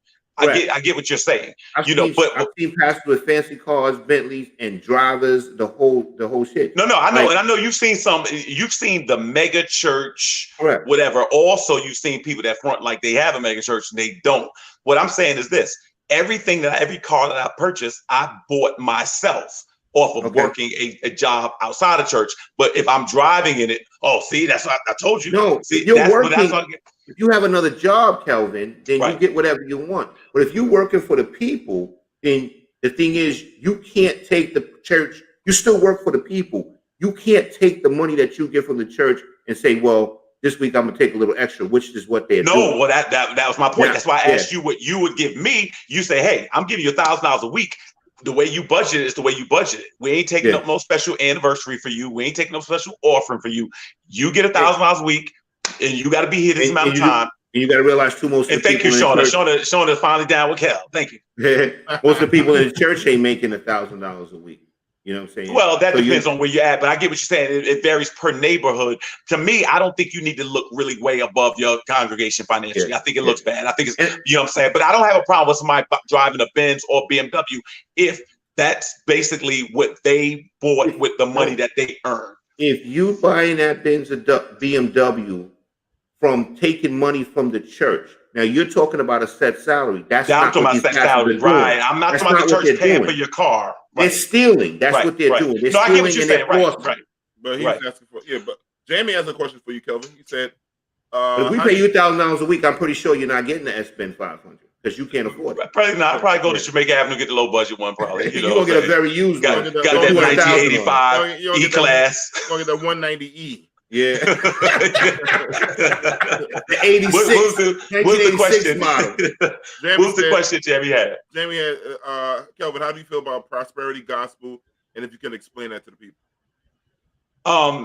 So prosperity ministry, and I noticed this probably around maybe 30 years ago when people started equating spirituality with tangible gifts and rewards.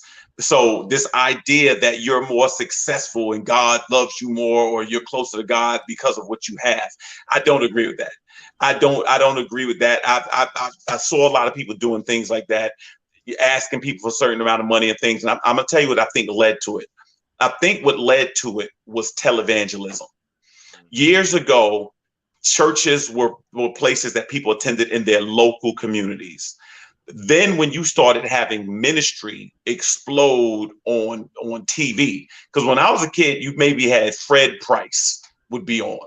All right. My grandmother would watch Fred Price. And mind you, I wasn't trying to go to church when I was a kid, but I had to.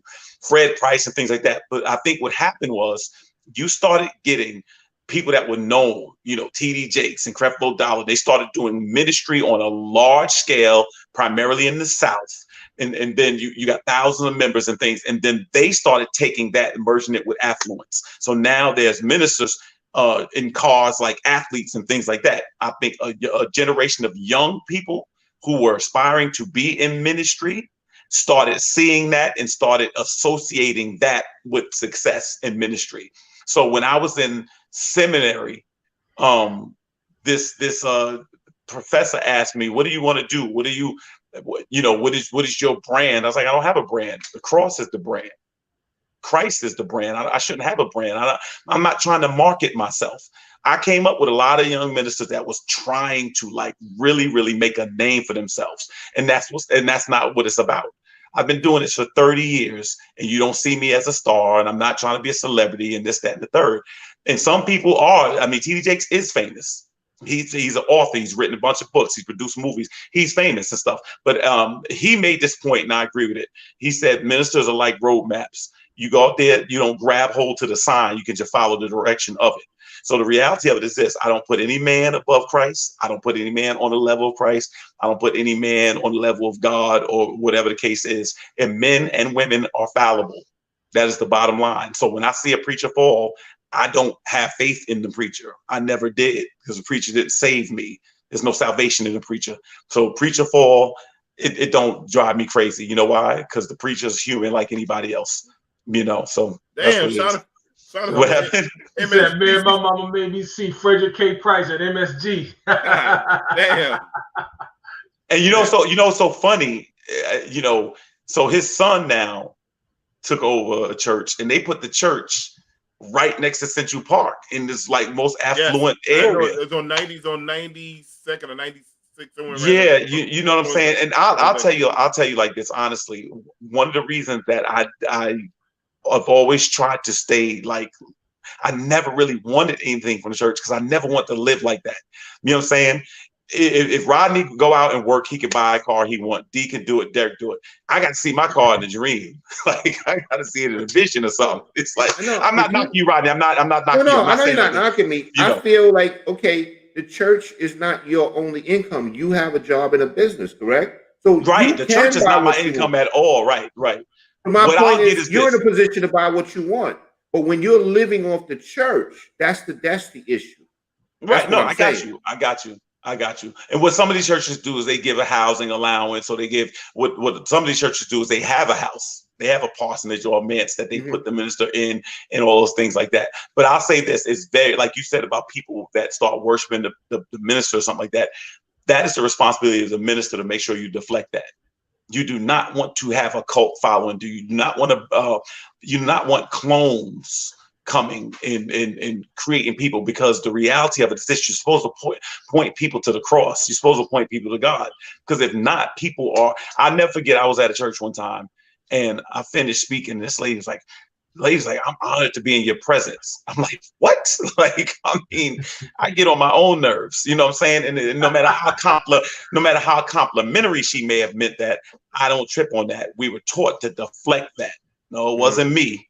You know, scripture says I must work the works of the one who sent me, and people need to remember that. So I know we didn't mean to get off on that tangent, but yeah, but I see that's why I need to be a Reverend Sin-a-Lot. I'm gonna change my name, Sin-a-Lot. House of Luke. That's what gonna be called, man. Fuck that shit, Kevin. Let me get that money. You too good for me, man. You're a nut. You're a nut. I ain't gonna shit. I'm thinking about getting that church shit, man. Watch, man. Be marrying people quick, fast, all kind of shit we do. I just wanna come by and see one sermon that D gets. Oh, just one.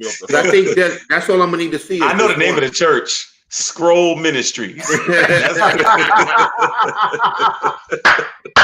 No, but see, my church is gonna be a split use. I'm gonna have Islam. I'm gonna cover all that shit. I'm gonna have the Islamic hour, Christian hour. I'm gonna split use my shit. All the religions, man. See, so different women. Yeah. She said that goes on a lot. Several kids by different. And to me, I wasn't trying to hear that just on my upbringing. Even before ministry, like my upbringing didn't lend to that. You know what I'm saying? Like, you know, I'll tell you, I don't know, man. But I gotta admit, every time somebody does something foul in the ministry, I feel it though. I feel it because we all get, you know, painted with that same brush stroke. It's just like being black. One black person do the same, like, same thing. Yeah. Jamie wanted to move on. I'm gonna move on. I'm gonna get Jamie going. So here we go. I like this story here. Former Gold Coast escort with 2 vaginas open up about life with rare condition. So she used one for work and one for pleasure. And I just found out last night, Sally Fred, I didn't know it was in the health field, said this is not uncommon. Is it not uncommon, or is it more common than we think? It's two different things. More common than we think with 2 vaginas. One might be a little smaller. Thank you, Derek. You scared me. What planet is this common? I don't know, but I need to be there. But I'll be honest with you. This is what I was trying to figure out. I was trying to figure this out, and I'm really not trying to be crass, because as I read the story, I was trying to figure out: is this a side by side thing, or under on top and bottom? They won't tell you, and I have no idea, because I didn't know it was possible. As a matter of fact, in the story, they said she could be pregnant from both and carried separately. Yes, they did. They said that. They said she could be pregnant. And she has a kid. They said it doesn't interfere with her pregnancy, but she could literally be pregnant with 2 kids, different canals, and the kids be different ages. Now I don't know how it would affect her carrying. Yeah, some women don't have all the the ovaries. Some of them have just the vagina, extra vagina there, and one that has all the ovaries, all the other stuff so she can have a baby. So. And she got. You're right. You know what? It's side by side, because she said in the article she feels more comfortable with the one on the right. Now, damn it. No, I'm not. And you see, I try to maintain a straight face because that's exactly what she said. She said that's the one that has more sensitivity. I think y'all fucking with me, and I'm the only one not in on the joke. No, I'm telling you, Rodney, I read the story, and I'm telling you, I was afraid because I'll be honest with you, if you are with this woman and you don't know this, and you find out, how do you not know if you're with her when you don't see it? Well, I'll be honest with you. I'm talking about early on. You, in other words, what date is this discussed on? I ain't gonna lie, man. What date do you bring this up at? It's discussed when you actually start to get intimate. You know what I'm saying? But no, this got to be discussed before that, Rodney. It's got to be discussed. You need to tell the guy that when you meet, when he asks you out, tell him. So he can go running. Is Kelvin the only one who read the story? Yes. Yes. That tells you all you need to know about Kelvin, right? But I think. But all right. So do they get the periods at the same time? Because one might be ready to go. Yeah. The other one That's. I had questions. She dated one guy that was a gynecologist, and he went from dating her to examining her. Wow. So he was turned on by it. So he was like, he said, "Oh shit, it's a double banger." Now what people don't know is she is I guess she's into pornography or something, because she says she uses one professionally, and in her mind she keeps the other one personally. She's a sex worker. Yeah. That's sex the proper worker. term these days. The proper term. I don't think I would be comfortable with it. I really don't. I think you're right.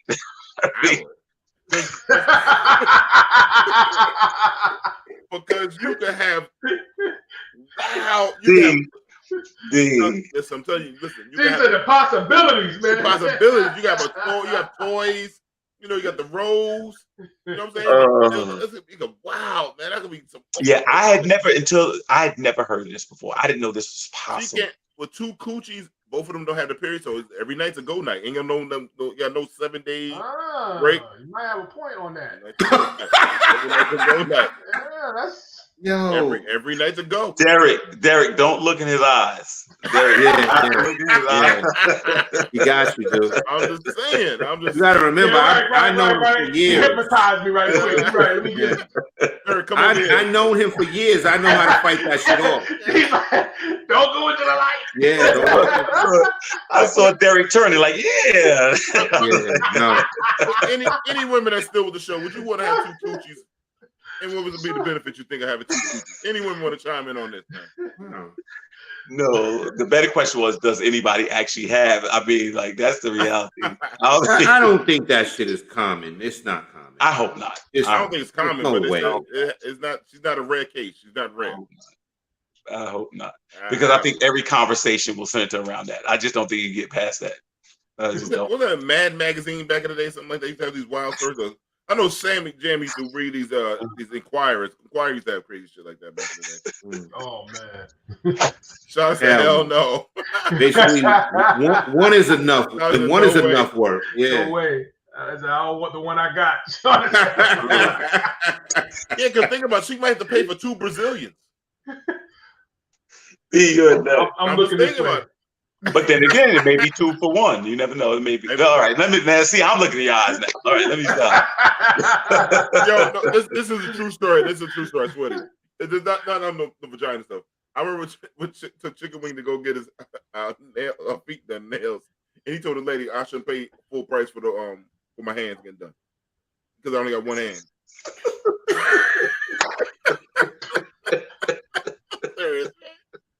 He said, "Yo, you only did one hand. Why am I paying full price for the manicure?" He had a point. That's not my fault. Anybody told you to come here with one hand? Oh man! Let me see what else was man. Right. Oh, remember that commercial, Double Mint? Double Mint, double twins, double mint. Yeah. All right, let me stop. I know where he was going. Oh man! Sha'Carri Richardson calls out double standard, and what's going on with the Olympics right now with this whole drug testing thing. Well, sorry, y'all, not this damn cough just came on out of nowhere. Yeah, Sha'Carri Richardson. Somebody take it right now. I'm just gonna mute myself. Somebody just take it.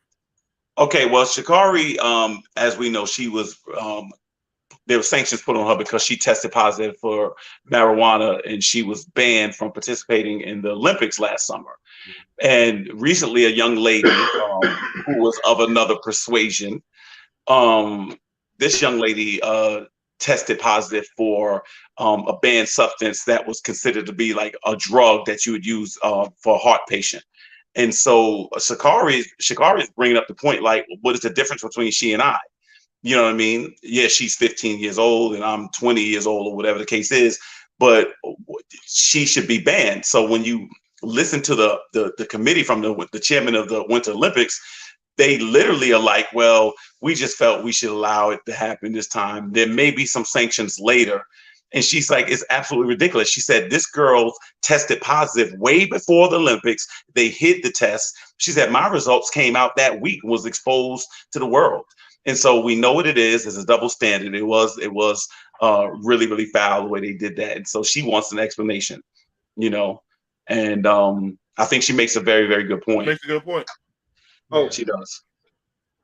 She does. It's the same old story, man. You know what I mean? And I would be interested to see what it was, what their explanation was in terms of, let's say, the levels, like why hers considered, you know, the explanation was hers considered. Derek, I'm gonna tell you, if you listen to the man's explanation, you're gonna just come away with it like it was just bias. I mean, it was literally like, well, you know, we just feel like this time, if we'll let it go this time, even though it was wrong. I mean, like they couldn't even play it off. Let me ask you a question. The substance that, because I'm gonna be totally honest with you, I'm not that familiar with the story.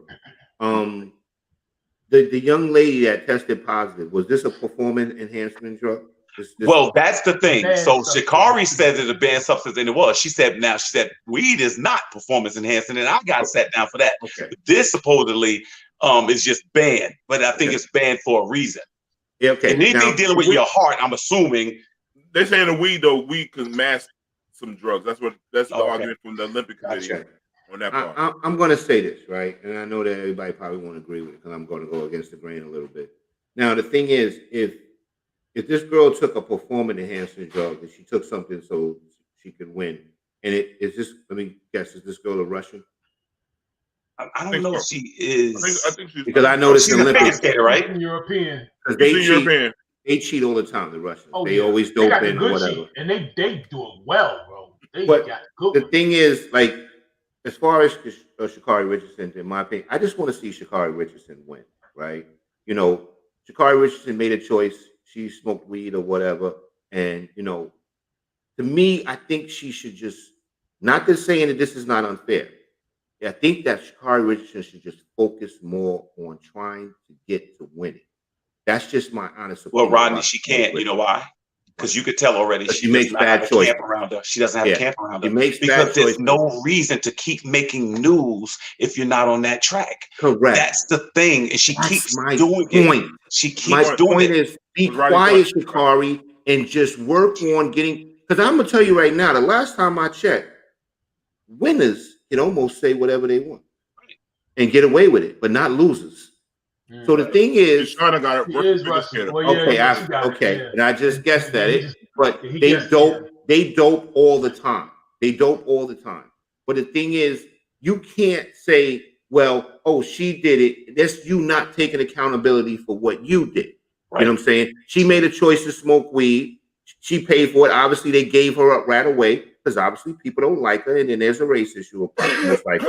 The thing is, I just want to see Sha'Carri Richardson win. I wanted the same thing, Rodney. Them Jamaican girls left her like she was standing there. And what I'm saying is, right, and I'm saying, you know, it don't look like it's going to get no better. Now, I mean, she's got to train. The girl obviously has talent, but she got what you thought the loss was humiliating, which would mean you get humbled. She's going the other way. Right.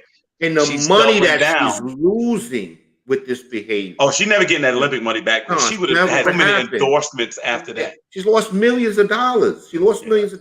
I just want Sha'Carri Richardson to win. Okay, if you want to be that person that's outspoken, be a winning, outspoken athlete. You know what I'm saying? That's the bottom line. That's the bottom line. That's just really how I see it when it comes to Sha'Carri Richardson. I was a big fan of hers until this incident with the Olympic or what have you. And then she started making comments and cursing and coming at people and making things about haters and all of this stuff. Sha'Carri, just focus on winning. That's it. That's it. Right. Yeah. And take on a winning mentality. Yes. You know what I'm Yes. saying? And And it's get not that, there. and get your money and get your family out the hood. That's what I want you to do. Right. And she needs a mentor. She needs She to does. She needs to something. connect with Serena Williams or somebody that is They're a not going star to touch athlete. her. Yeah, she's hurt. Oh, she'll she's hurt you. radioactive right now, bro. Yeah. They're not going to touch her. They're not going to touch her at all. Yeah. But she will doesn't play cost the them game. money. She will cost Yeah. them money. She need Right. to get with Shauna then. No doubt. No doubt. Shauna get her right. Shauna get her right. We'll get it right. Because the bottom line is, if you didn't smoke weed, we wouldn't be having this conversation about something unfair, whatever. You know the When he game. said, when he said circles, the same people that was at the tipping bank. Nice callback. Nice callback. Yeah. We already know the game is rigged. We already always know that it's against us. No, You know what I'm no, saying? It's not a surprise. But that's what. Right. That's the point, Rodney. This whole thing that is fair. I don't know where that came from. Yeah. My parents never once told me the playing field was level. Never. I don't know what makes people think that. Let me tell you something. I tell my kids all the time, you think I'm tough. Get out there into the real world. Ain't nobody going to care about your feelings. Exactly. You know what I'm saying? Exactly. You know the game is rigged because I broke the game down to you. You know what I'm saying? Exactly. This is what it is. Right. Either if you go in this direction, this is going to happen. If you go in that direction, this is going to happen. You go up the middle, this is going to happen. Exactly. Don't tell me I didn't teach you the game. I taught you. That's it. That's it. Jamie said they took it easy on the Russian because she's minor. What's trying to say here? She said, I'll whip her into shape, but the trainers were both accused of doping also. Wow. Wow. Listen, that's what they do, man. They've been doing that since the 70s. She's man. this The close Russians to being got that forgotten business, about. man. She's this close to being forgotten about. She got to add some more stuff to her resume. Really. Yeah. You know, and she's little too. She not she don't have big strides. Like she got to work hard. She ain't gonna beat them Jamaicans, and she getting older. No, and the thing is, she pissed the Jamaicans off. Think she didn't. So now they're going to do everything they can to humiliate her. The Gonna bring level more of fire, more fire. more fire, more beef patty, You can't say everything. They're going to nothing give it either, to her. brother. They're All going to they- give it to her. Listen, man, they what Aki saltfish and sunshine. Bro. Yeah, That's exactly. all they on right there. Yo, They kill it. I don't know. Like somebody just needs to give her some guidance and tell her, like, listen, you got to figure this out. But this what you're doing ain't working. You know, maybe she's just very caught up in emotions, and she just can't keep control of emotions and keep her mouth shut. Yeah. You know, Definitely. you could be talented, but that doesn't mean you able to navigate being a star. You know what it is? You got to have somebody that can corral the nativism, because that's what it is. She doesn't understand the professional aspect of this, and No, that's what she it's. doesn't. First thing you do is clean up her image. If she would have lost to those Jamaican girls, got to the podium, you know what? I got to work harder. Congratulations to those that won. You know, and I got to work harder. I could do better than this, and I want to let everybody know I'm gonna do everything I can to come back. I'll be back. That's I'm right. still no joke. I don't care what y'all. Y'all. I mean, come on, you can't. I mean, you can't do that. But when you hire an investment firm, a PR firm, you know what to say, right? Gotta hire a good PR firm. She don't have it. No, She got to get Ben Simmons people. That's what she got to get. Ben Simmons looked good in the interview, by the way. Yeah. Well, the thing is, it's all written out for you. They basically sit down and know it. You ever notice when they interview the athletes after the game, it always sounds the same? It always sounds the same. They coach them. I got a great team. boy. Yeah, I got a great team. Without these guys, I can't do it. And we having a good game. We're having a great season. We got a phenomenal organization. That's the PR. Yeah, Ben Simmons. You have mental issues. Can you play? Well, I couldn't in Philly, but I'm getting better. Yeah, you know what I mean? I prayed about it this morning. The sun came out. I mean, like my man was just like, "Come on, my man." You know what it is. Yeah, but man, here we go to watch it or chop it, man. Right? This is our favorite segment here. Watch me. So we got Power Book 2 of Ghost just ended. The season just ended. I thought the show first started off it was kind of, the acting was piss poor still to me, some of the acting. However, the last 4 episodes to me saved the show, the season for the show. The son, I'm glad he got killed. Oh, I can't tell people the show, but but I was happy. I'm sorry, that was the worst actor I've ever seen come on TV, y'all. That was worse than anybody in Run DMC. He was worse than Nas. Now the worst acting was State Property movie. You ever saw that? That's pretty bad. Yeah, That he shit was, was horrible. he wasn't that bad. That was the worst shit. State Property and Tougher Than Leather. Tougher Than Leather. I knew you were gonna say that's that it. shit. I knew you were gonna say that shit there. That was the worst. And them is my peoples, and I still say that's the worst shit I ever saw in my life. I'm gonna tell you the worst acting scene in the history of film was in He Got Game when Jesus Shuttleworth is talking to his aunt. If you go back and watch it, it's the worst scene.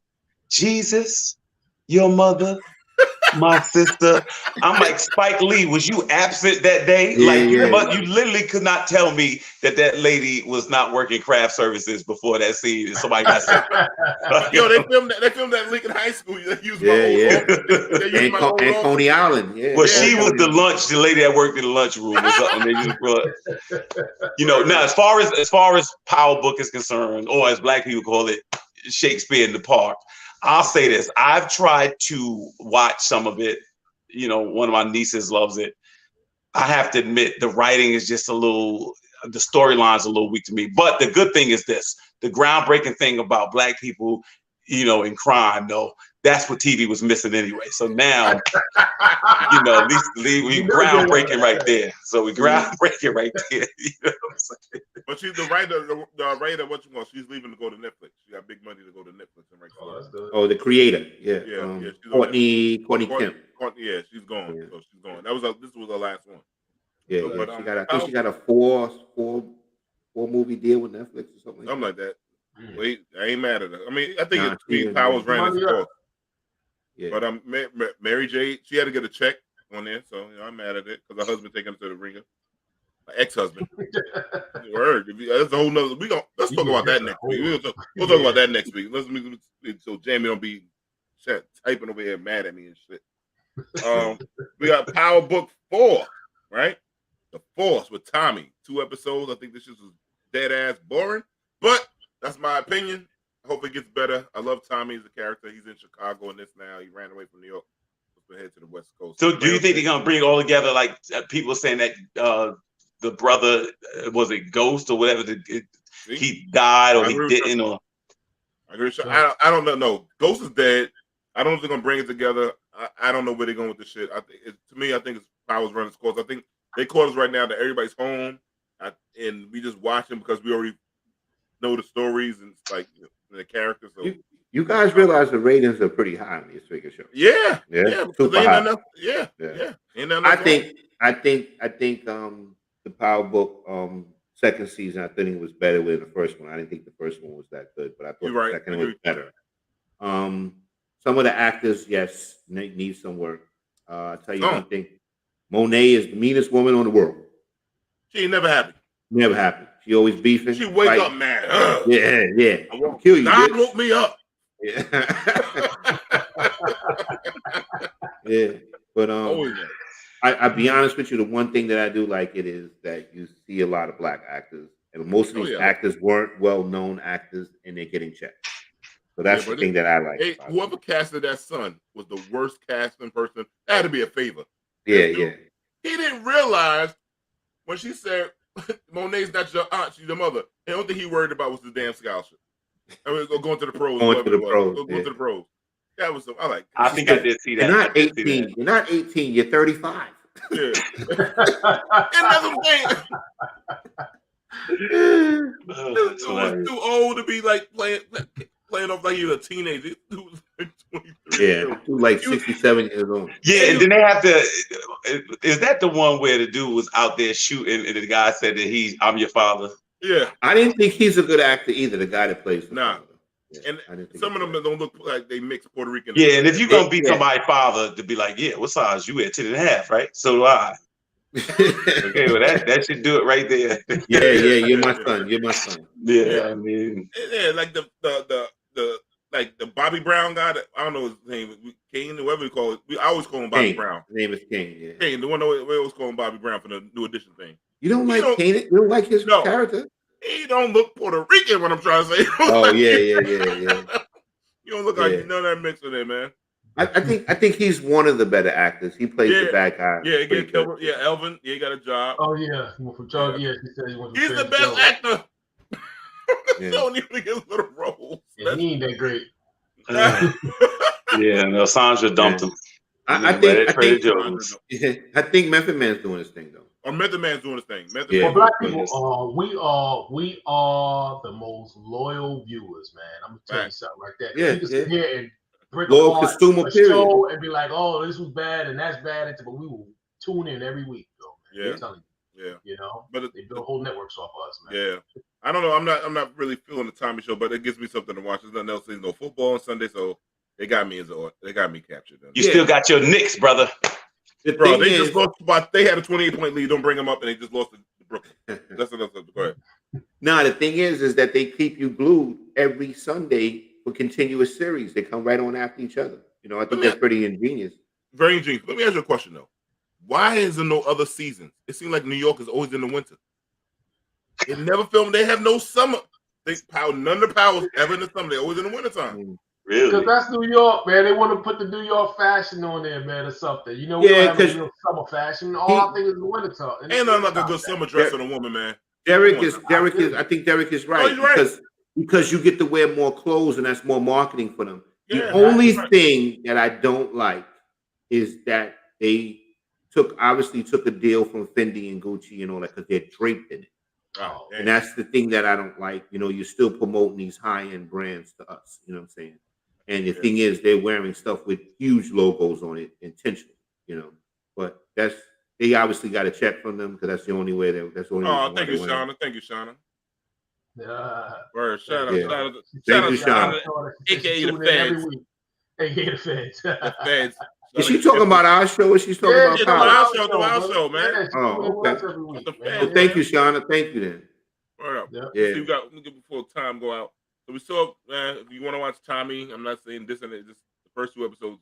It's kind of Chop it. Yeah, chop. Yeah. Then we got Tinder Swindler. I heard great things about this. I haven't seen it yet.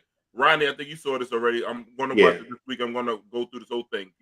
I saw it, and I think Derek saw it too. Yeah, I did. I do it. The picture itself made me uncomfortable.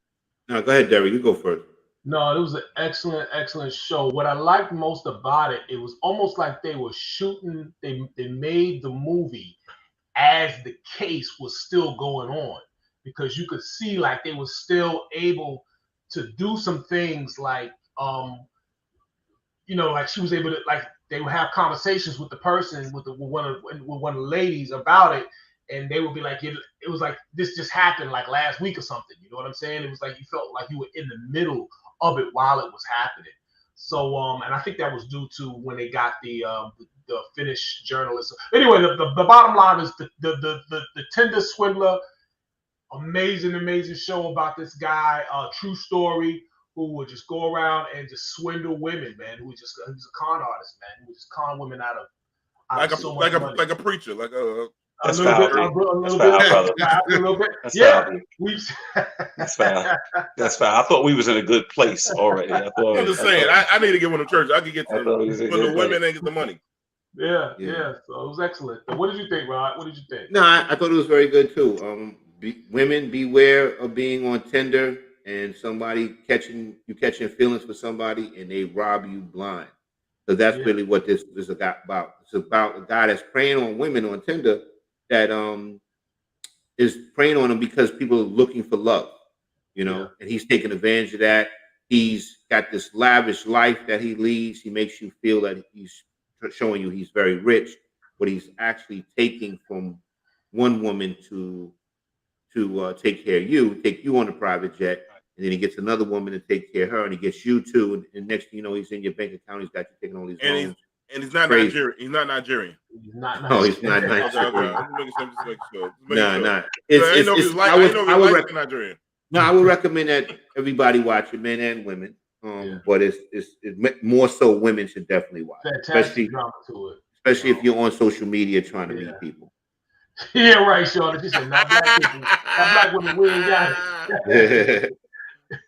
somebody got a social security check. Yo, a black dude trying to do that to black woman, asking her, he should be like, nah, you ain't fucking up my credit. The last thing before we got a minute left is Fat Tuesdays on Amazon. The era of hip hop and comedy. I thought this was very good. Guy Torry is what he did in. If you didn't see Guy Torry back in the day in the Comedy Club, small white comedy club. They didn't give. There was no place for black artists to do their work and work their craft out. He gave them a little small platform, and they blew up to this big thing. Almost similar to like how the Boston Comedy Club was in Manhattan, but they had more celebrity stars. We had Magic Johnson. You had all these big time celebrities showing up to this thing. Shaquille O'Neal, all like that. So I think it's a great watch to take you back down memory lane and how hip hop and comedy blended in together.